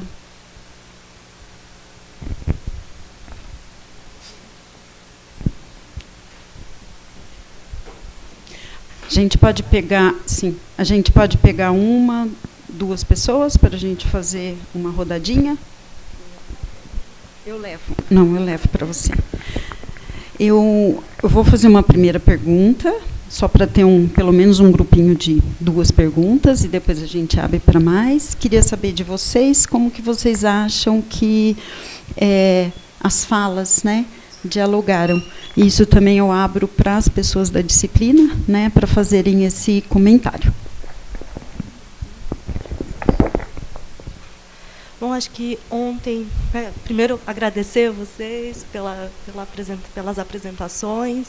Ontem o professor Ângelo disse bastante sobre pesquisa de impacto, né, e impacto não só acadêmico, relação da universidade com outros órgãos, né, e daí pensando aqui nos trabalhos das professoras, né, da Ana, da Ivani, da Cláudia, da Rosana também, e considerando os diferentes perfis que a gente tem de imigrantes aqui no estado vou citar o estado de São Paulo, né, mas, enfim, Reino Unido também, mas os diferentes perfis que a gente tem de imigrantes no estado de São Paulo. E aí, pensando na mão de obra qualificada, né, que são empregadores também, né, e a gente tem aportes financeiros muito altos aqui, né, no Brasil e localizados, né, no estado de São Paulo. Se vocês veem possibilidades ou impossibilidades, né, talvez mais impossibilidades, mas se tem pesquisa, primeiro dessa relação de imigrantes de diferentes perfis, então não só trazendo um perfil de imigrante, mas uma pesquisa relacionando esses diferentes perfis, e se vocês veem com otimismo ou não possibilidades de redes de apoio, de pontes entre esses migrantes que são empregadores, a universidade, os poderes públicos, né, tentando criar, então, técnicas de Estado aí que são mais de repente, uma política de imigração mais inclusiva, que tragam mais também dignidade para os migrantes, né, em situação de mais vulnerabilidade, enfim, inserção no trabalho mais formal, né? Então, mais essa. Alguém mais quer adicionar alguma pergunta? Ou a gente fechamos com essas duas. Fiquem à vontade para vocês fazerem os comentários. Você começa, Joyce? Oi, muito obrigada pela questão e pela oportunidade de dividir a mesa com profissionais e pesquisadores e escritora que estão atuando justamente no campo que a gente está debatendo, de forma a problematizar, né, mais do que aceitar o que o repertório histórico já nos apresenta, questionar justamente e visibilizar questões, eu acho que é o principal. A sua questão me é muito cara, particularmente, porque a minha tese e o meu mestrado foram sobre migração internacional qualificada para o Brasil, inserção sociolaboral, e um pouco o posicionamento do Brasil nessas cadeias globais de produção. Eu acho que eu dividiria ela um pouquinho, talvez eu tome um tempinho, vou tentar ser breve, mas os últimos 20 anos promoveram uma recomposição muito importante no que a gente entende em termos sociodemográficos da migração internacional qualificada. Eu chamei de imigrantes trabalhadores do conhecimento. Então, a gente tem critérios técnicos internacionais sobre escolaridade, ocupação, mas o que a gente observa na prática, né, tanto dos dados quanto de uma pesquisa mais qualitativa, é que nem todos, apesar de serem altamente qualificados no contexto de uma sociedade do conhecimento, conseguem se inserir. Então, a gente tem, em termos equiparáveis, a sua experiência profissional. Isso vai dizer muito sobre a origem dessas pessoas, o gênero, a raça, o setor em que elas se inserem, se elas estão dentro de se elas têm acesso a canais profissionais, né, de empresas que corroborem essa inserção em termos equiparáveis à sua experiência. Então, a gente viu todos os cenários possíveis.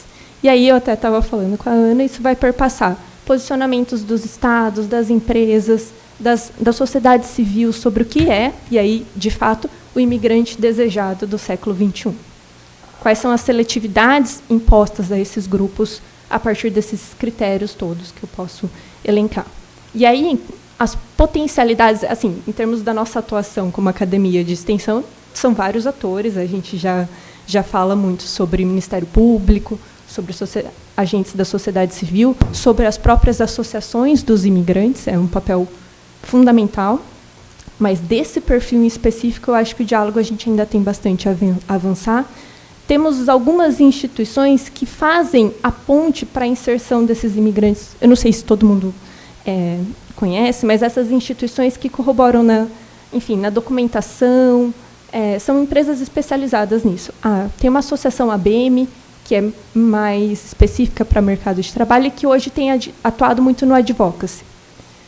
Mas não sei se eu veria nesse sentido, né, deles atuarem justamente para os outros grupos. Eu vejo mais as associações dos imigrantes e organizações da sociedade civil se posicionando e ajudando a gente a repensar e reformular os nossos aparatos jurídicos e garantir os direitos.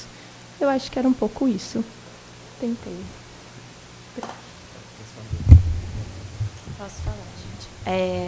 Agradecer pelas perguntas.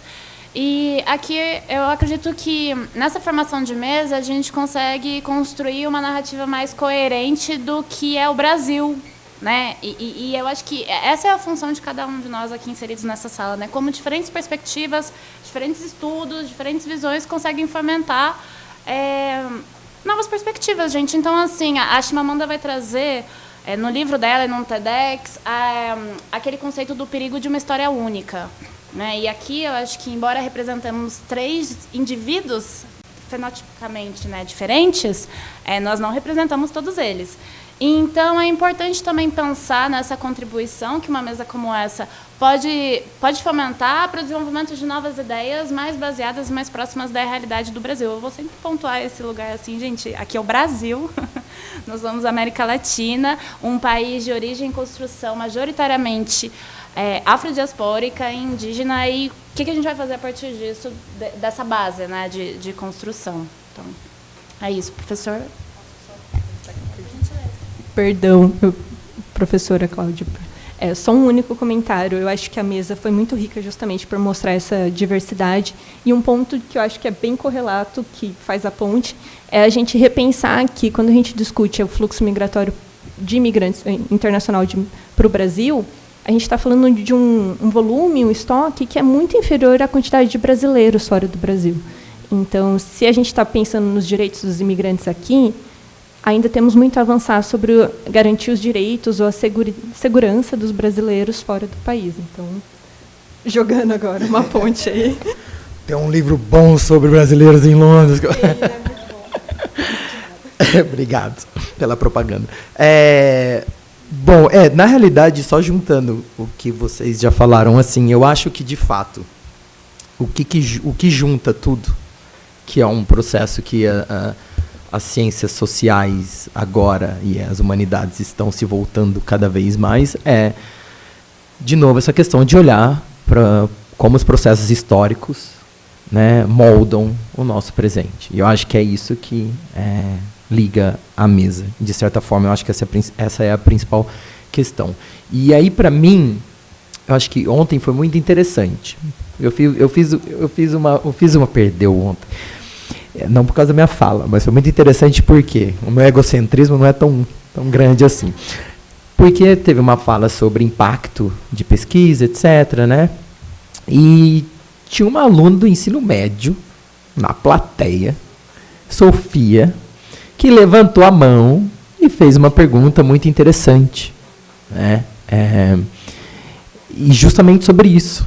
Como trabalhar com grupos marginalizados, questão de representatividade, enfim. E eu acho que isso foi muito interessante, né? E a minha resposta é um pouco disso, do que eu dei para ela ontem e também hoje, né?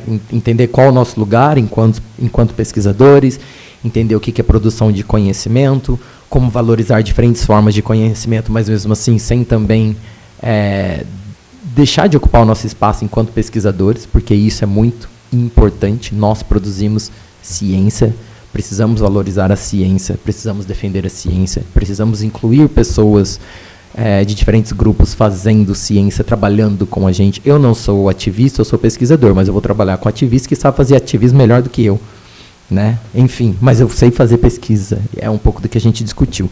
E eu acho que aqui na mesa a gente está trazendo um pouco isso, né? Bom, como é que também, além de olhar por todo esse processo histórico, vamos entender o que está acontecendo hoje, vamos historicizar e como que a gente pode trabalhar, né, coletivamente, desenvolvendo colaborações com artistas, como a gente viu aqui, né, com o pessoal da publicidade, mas que escreve livro, que faz propaganda e que faz pesquisa. E como que a gente, então, também, eu acho que isso é muito importante, como a gente produz conhecimento para fora da academia, né? E eu acho que porque esses dados, etc., tudo que a gente passou ajuda a quebrar as chamadas fake news, mas também narrativas que continuam a excluir grupos e pessoas, né? E a segunda pergunta, o problema do Brasil não é falta de política. E eu não estou falando só da migratória, não. A política migratória do Brasil, hoje em dia, no papel, ela é maravilhosa, ela é exemplar. A gente nem tem mais a palavra ilegal, né? Você nem Mas isso é só no Brasil. Você não criminaliza mais, né, pessoas em movimento, etc. Em qualquer outro lugar do mundo é outra discussão. Vocês viram o filme, a gente começou a fazer o filme em 2022, né, terminou em 2024. A situação piorou muito. Nesse ano, por exemplo, a mudança no Reino Unido, que sempre valorizou muito o multiculturalismo, sempre teve discriminação, xenofobia, racismo, mais de uma maneira mais velada, discurso do multiculturalismo diferente do republicano francês, etc. Agora está uma coisa horrível. E um partido, que é um partido de esquerda no poder, reproduzindo o discurso da extrema-direita, discurso xenófobo, reproduzindo legislação que essas pessoas que vocês viram, que alguns conseguiram permanecer por 5 anos, com a nova legislação que provavelmente vai ser aprovada agora em janeiro, eles não vão conseguir renovar depois de 5 anos. Então, a política brasileira é muito boa, assim como a nossa Constituição. Então, qual que é o problema do Brasil? Né? O problema do Brasil é o acesso ao que existe no papel, acesso aos direitos, e que, na realidade, vem com toda essa formação do país enquanto nação. Qual foi o projeto político brasileiro enquanto nação? E como a gente vive a consequência disso? Então, quem são sujeitos de direito? No papel é uma maravilha, mas quem é que tem acesso? Né? Quem são os sujeitos de direitos? E aí isso nos leva para a questão da discussão sobre desigualdade. E é muito interessante que, nas minhas pesquisas, por exemplo, com congoleses, isso eu nem gosto de falar muito também, porque eu acho que a gente também tem que ter muito cuidado com o que a gente publica. Mas muita gente, e eu estou falando aqui porque é em português, então é mais tranquilo, mas muita gente, por exemplo, mulheres congoleses que eu trabalhei, etc., que conseguiram a documentação aqui, eles vão para a Europa, vão para a França, com a documentação, porque daí com o documento brasileiro você consegue entrar, é mais fácil, outros até foram para os Estados Unidos, enfim. Então, se no papel aqui é melhor, e num contexto que na Europa é só anti-imigração, anti-imigração, anti-imigração, migrante é problema, por que essas pessoas continuam tentando ir para esses lugares? Né? Então, aí você conversa com elas, você tem discriminação, tem, mas a desigualdade é menor. Você consegue acessos básicos. Então, a questão é essa. Não adianta a gente ficar com uma perspectiva legalista de achar que é só uma questão de tem direito, conseguimos direito, beleza. Não. Como a gente vai trabalhar para reduzir as desigualdades econômicas, raciais, de gênero, etc., e como mudar também ideias, histórias, ideologias que marcam corpos, que são pessoas, como sujeitos de direitos e espaços também, né? E outros não. Eu acho que é isso.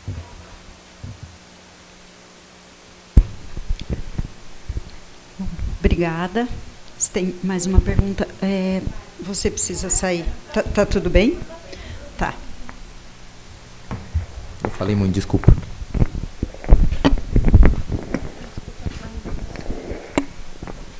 Oi, gente. Eu queria agradecer a fala dos três. Eu vou tentar ser bem direta, porque eu anotei várias coisas aqui. Na verdade, Ângelo, para você, e o que você acabou falando agora também corrobora um pouco o que eu estava pensando, né, quando você trouxe essa diferença dos escravos modernos e tudo mais, que eu acho que tem uma dimensão do desejo que muitas vezes é apagada nesse tipo de migração, principalmente quando a gente fala de refúgio. A gente fala, a pessoa teve que sair, ela foi expulsa do país contra a própria vontade, mas tem uma dimensão desejante que pode estar ali inserida, né? A pessoa não quer continuar ali, às vezes até, por exemplo, a própria escolha do país para onde ela vai, aí também tem uma questão, né, de desejo, de uma escolha. Então, eu acho que a questão da escolha é muito apagada e é uma coisa que tem a ver também com o próprio protagonismo da pessoa sobre a própria narrativa, né, que às vezes é deixada de lado quando a gente pensa em refúgio. Eu queria te perguntar se você tem alguma coleta de depoimento, alguma coisa desse tipo em relação aos 4 migrantes ali que participaram da produção desse vídeo. falando, né, como que foi para eles serem protagonistas dessas narrativas, deles poderem expor aquilo que eles queriam, né, porque pelo que eu já ouvi outras falas suas, foram eles, né, que fizeram tudo, eles que se filmaram, eles que selecionaram aquilo que eles queriam que aparecesse no vídeo. Então, se você tem, né, algum feedback deles do que significou para eles poderem fazer esse vídeo enquanto protagonistas da própria narrativa mesmo. E uma pergunta, onde circulam esses materiais? Porque aí, né, pensando que um dos objetivos do projeto é justamente essa mudança de perspectiva de narrativa, aonde que chega isso para a gente conseguir realmente mudar a narrativa, né? Exatamente, fura a bolha. E aí, bom, acho que essa outra pergunta depois eu posso perguntar para você pessoalmente, porque também é voltado para a minha pesquisa. E aí, para a Joyce, só uma coisa, você trouxe uns dados que eu achei muito interessante, que era sobre cursos de português, onde que acontece uma recepção multilingüe no Brasil, tudo mais. São dados, eu anotei aqui, MINC, não sei. Isso. Eu queria saber como que se dá esse tipo de coleta. É tipo IBGE? Como que é o tipo de coleta? Como que é feita essa coleta? Eu vou fazer mais uma perguntinha para a Thalita para a gente fechar a rodada. Tudo bem? Thalita tem uma pergunta para cada pessoa, eu vou fazer uma para você, aí a gente encerra. Queria que você falasse um pouquinho, você é escritora, né? Da dificuldade de ser acadêmica, escritora nesse país, né? Então, é isso. Estamos falando de arte, de criação, de academia. Então, essa é a minha pergunta. Acho que a gente pode seguir pela ordem, né? Da pergunta, Ângelo. Pode ser?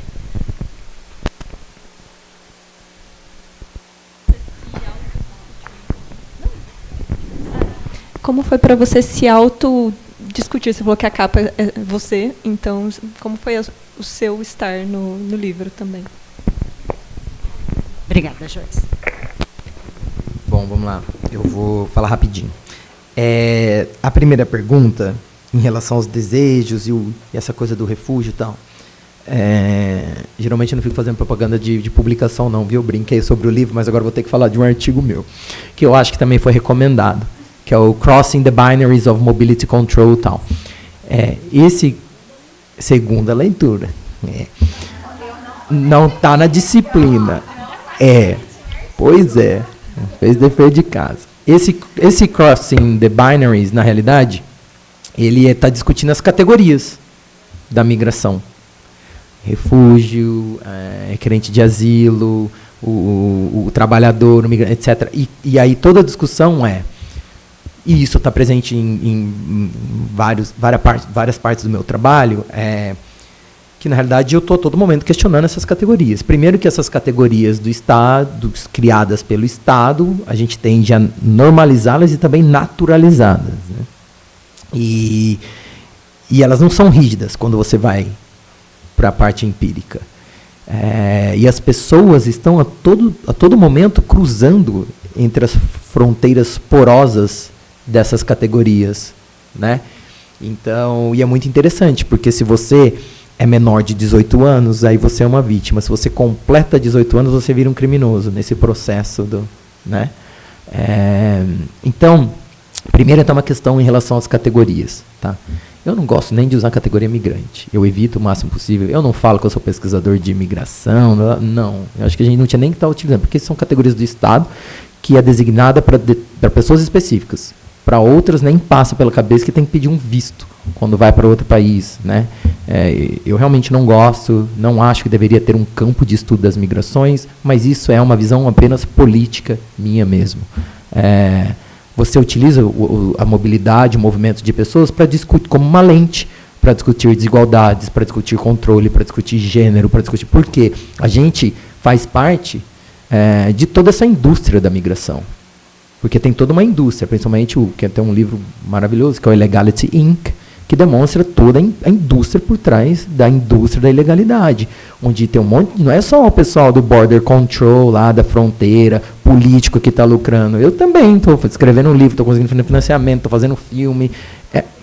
É uma cadeia produtiva.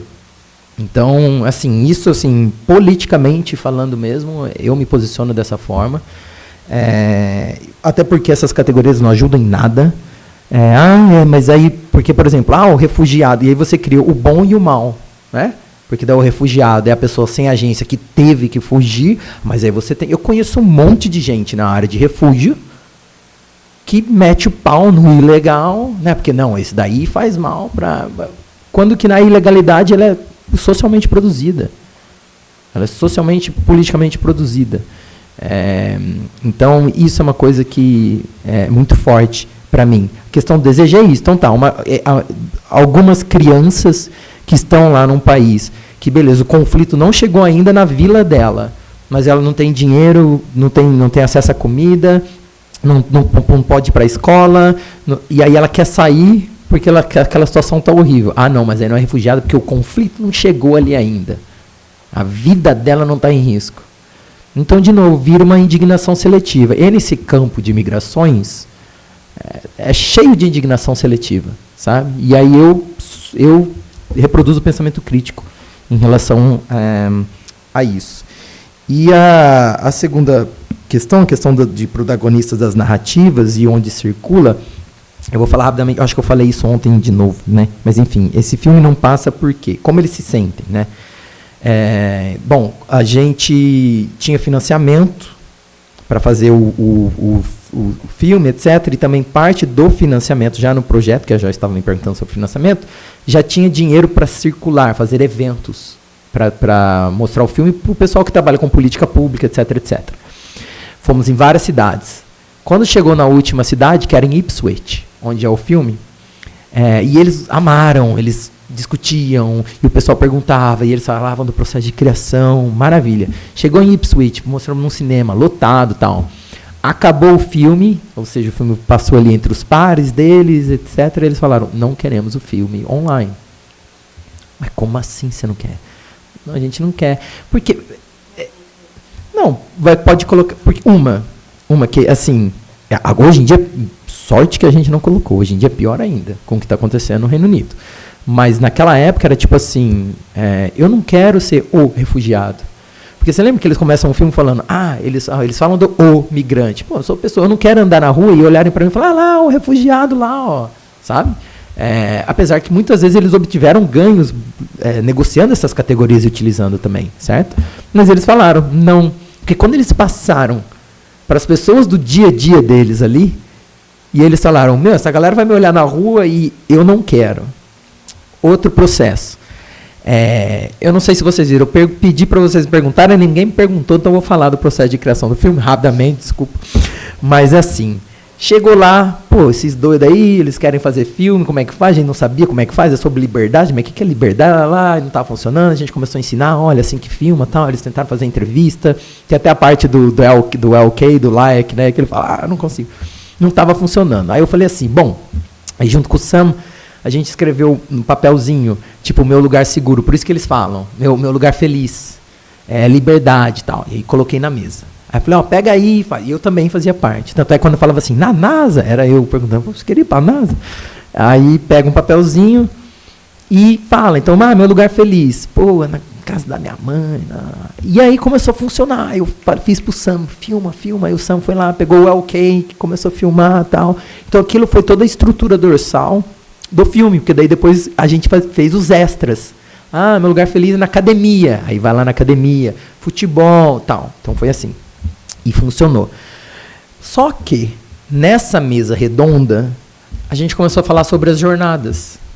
E eles começaram a falar das jornadas deles, né? Do processo de cruzar o deserto. Alguns ali levaram 7 anos para chegar no Reino Unido. Saíram de casa com 12 anos.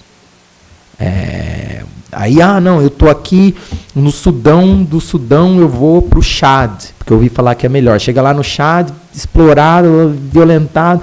Eu vou para a Líbia, porque eles não sabiam que lá não tinha mais nada. Chega lá, também explorado, escutam que tem um barquinho que leva para a Itália, aí vai, e é assim. Então, muitos ali nem imaginavam a Europa. As pessoas vão indo. E foram violentados das piores formas possíveis, mostrando cicatriz, etc. E foi uma coisa muito terapêutica. Por quê? Eu estou falando o que eles falaram, tá? Porque foi um momento que eles puderam falar coisas que eles não falavam para ninguém próximos, para a família que eles passaram. Na entrevista com o Home Office, que é tipo com a Polícia Federal, porque lembrar que lá é assim, você é um criminoso que você tem que me convencer que você não é, certo? Então tem todo um jeito de falar, a história. E ali eles falaram. E assim, em questão de conteúdo, meu Deus, triste, horrível, mas de conhecimento valiosa. A hora que pararam de falar das jornadas, pessoal emocionado, etc. O Sam, que é o documentarista, meu Deus, que maravilhoso, não sei o que, isso aqui vai ter que ser...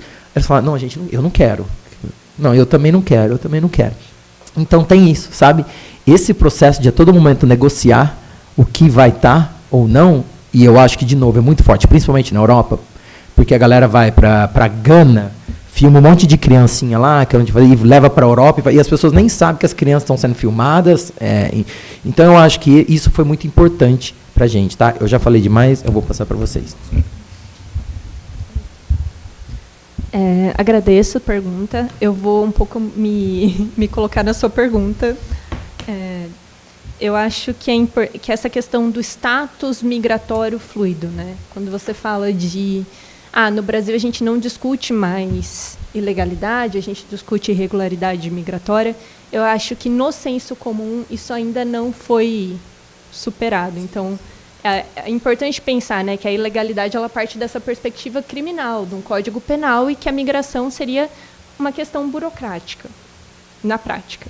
E aí, eu passei um pouco rápido na apresentação, mas esse status fluido ele perpassa tanto uma dimensão das relações dos países, então, da regulamentação que está vigente ou não. No Brasil, a gente tem mudado muito rapidamente as possibilidades de acesso à documentação para cada grupo migrante, como também as estratégias e a própria agência dos imigrantes, que é um ponto que eu não explorei muito, mas a solicitação de refúgio, ela, para vários grupos migrantes, era uma forma de acesso à documentação, porque, antes da nova lei, o Estatuto do Estrangeiro restringia muito isso a uma dimensão laboral.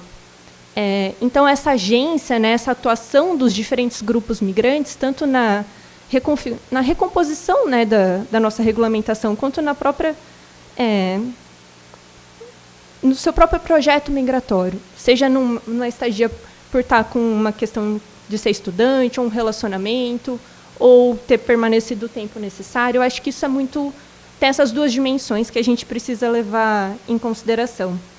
E aí, dentro disso, como os aparatos jurídicos são esvaziados e retomados à medida que essas relações se recompõem em contextos outros. Então, como um grupo é reconhecido como refugiado, e aí eu acho que a professora Rosana faz uma discussão interessante, num conceito de migrações transnacionais de refúgio, que não seria só aquela pessoa que teve o seu refúgio reconhecido, mas todos aqueles grupos que, em alguma medida, demandaram alguma atenção. E aí a gente sai da discussão sobre uma migração voluntária e forçada e percebe a complexidade de todos esses contextos, né? À medida que a pessoa demanda alguma atenção maior do Estado ou não, consegue mobilizar suas redes ou não.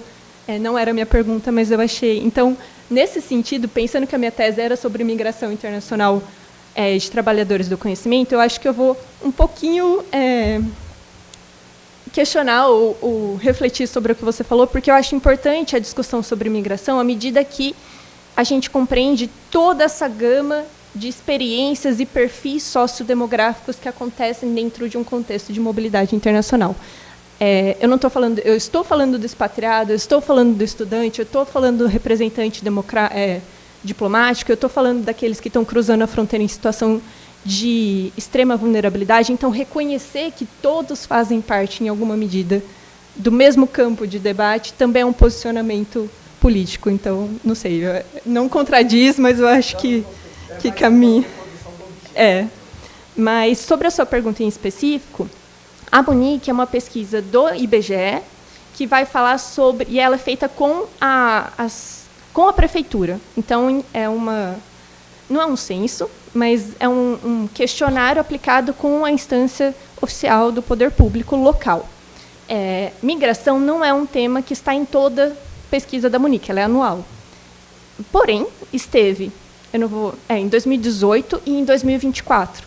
Esse dado é de 2018 e está no banco que a gente fez anteriormente num dos atlas. Porém, adianto, spoiler, a gente pretende fazer uma nova página de acesso à informação com os dados da BUNIC de 2024. E aí não são só essas informações, são muitas outras que vão tratar de migração. A gente tenta espacializar, e aí eu faço esse reforço.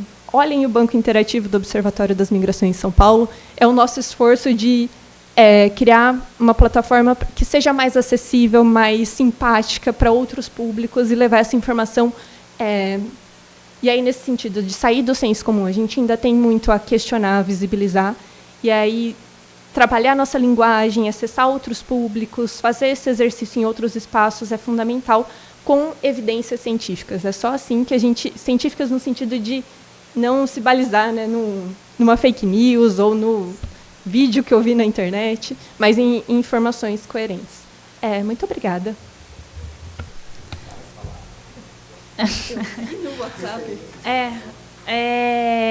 Bom, agradecer a Cláudia também pela pergunta. E falar que as dificuldades de escrever um material, um estudo como esse, elas são completas. Desde da pesquisa em si, né, como que você vai ter recurso para fazer esse trabalho, para a criação, para a materialização da construção sólida de um livro, para a divulgação disso. Por sorte, a minha formação é em publicidade e propaganda, eu tive muitos aliados e eu viajo sozinha desde os 8 anos. Então, esse lugar de viagem, de curiosidade, de entendimento de território, a formação da minha identidade, ele vem já de uma certa estrada. Quando a gente vai falar também do campo da divulgação, me parece que existe ainda um lugar de urgência no sentido diplomático em que nenhum saber deve ser excluído. E isso faz um conflito gigante também no que é ciência, né? No que a gente vai validar como ciência, até porque, por muitas vezes ainda no Brasil, o padrão científico, aí, a validação epistemológica, vai ser o do eurocentrismo. Né? Na Latinoamérica como um todo, nem estou falando somente do movimento originário no país. Então, escrever um livro como esse é tão desafiador quanto reivindicar ou fazer um ativismo prático. Né? Aqui eu vou trazer mais um lugar de filosofia, eu prometo não demorar muito na minha fala, mas existe um Itã, que são esses provérbios que por muitas vezes vão direcionar as nossas tomadas de decisão, que fala assim, Oxum ganhou a guerra sem levantar a espada. E isso diz muito a forma como a gente vai levar as nossas ideias e vai defender as nossas perspectivas dentro do ambiente acadêmico, corporativo, econômico, tecnológico e coisa e tal. Então, para mim, eu não quis que esse estudo tivesse uma fonte direta de direcionamento. Eu não escrevi para um formato, uma pessoa em específico. Por isso, ele foi desdobrado num artigo na Folha de São Paulo, ele se tornou uma entrevista no G1, para a gente ir em um território de Campinas para dialogar sobre isso. Ele virou um congresso, um projeto de mestrado aqui na Unicamp, foi para um ambiente de tecnologia com o Web Summit. Então, porque me parece preocupante também que a gente restringe nossas ideias a um tipo de linguagem só. Então, é um livro, mas é um podcast, mas virou um site. E é um grande desafio fazer isso no Brasil, eu acredito que no Reino Unido também, pela questão de financiamento, né, gente? É caro viajar. E mais do que isso, eu acho que, num outro lugar, é caro pensar. Né? Quantas pessoas hoje vão ter a oportunidade de estar aqui debatendo no que a gente está falando? Então, eu financiei toda a pesquisa, todo o projeto, com o meu trabalho. Eu venho por mais que seja uma novidade a carreira acadêmica, mas eu venho do ambiente corporativo já há alguns anos, então eu fui a responsável econômica pela materialização desse livro. E é um grande desafio entender quais são os limites dessa narrativa, né, em que eu me torno também uma pessoa que tem um atravessamento pessoal dessa história. E aí é tema de terapia, né, gente? Então, assim, o quanto que vai ser sobre mim, o quanto que vai ser sobre o outro, o que vai ser sobre nós, e quais são os limites também do que deve ser divulgado. E até porque a gente está falando aqui de um lugar importante que não discutimos sobre, que é a propriedade intelectual. De quem que é essa narrativa, né? Quando o lugar ainda eurocentrista de pensamento, o Fanon vai falar isso em Pele Negra, Máscaras Brancas, né? O nosso inconsciente coletivo, ele é branco, por muitas vezes ele vai ter essa iniciativa colonial também. E como que a gente vai criar e responsabilizar ou fortalecer, enfim, emancipar intelectualmente os agentes desses conhecimentos. Então, eu tomo muito cuidado qual é o limite do trabalho que eu vou fazer para que ele seja um trabalho de divulgação, que, de alguma forma, ele vai me atravessar, particularmente, não tem como deslocar, distanciar uma coisa da outra, mas também como ele não vai ser extrativista. E eu acho que esse não é um desafio só meu, me parece que é de todos nós. Então, é isso, gente, comprem presente histórico, porque está aí. É isso. Bem, muito obrigada, né? A gente vai encerrar agora. Eu acho que a gente encerra a disciplina, né, com já um jargão com chave de ouro, né? E porque foi um momento muito rico. Eu acredito também, acho que a Ana, muito nisso, a gente discutiu isso muito na disciplina, que acho que pequenos gestos, movimentos também são muito potentes. Eu acho que fica aqui uma questão que foi muito debatida ao longo do curso, é o que a gente pode fazer. E uma das coisas que a gente pode fazer é agenciar, né, promover agenciamentos que também são políticos e pensar de alguma forma como que a gente pode, nesse microespaço que a gente tem, como que a gente pode ampliar representatividade, né, por meio de ligação com as pessoas, por meio de intuição também, por meio do momento, vem também. Eu acho que é isso, gente, a vida de todo dia, né? É isso que faz também a gente mais forte. Muito obrigada por tudo, obrigada, Ana, por tudo, pela parceria na disciplina. E é isso, gente. Quer falar alguma coisa? Tamo junto. É isso.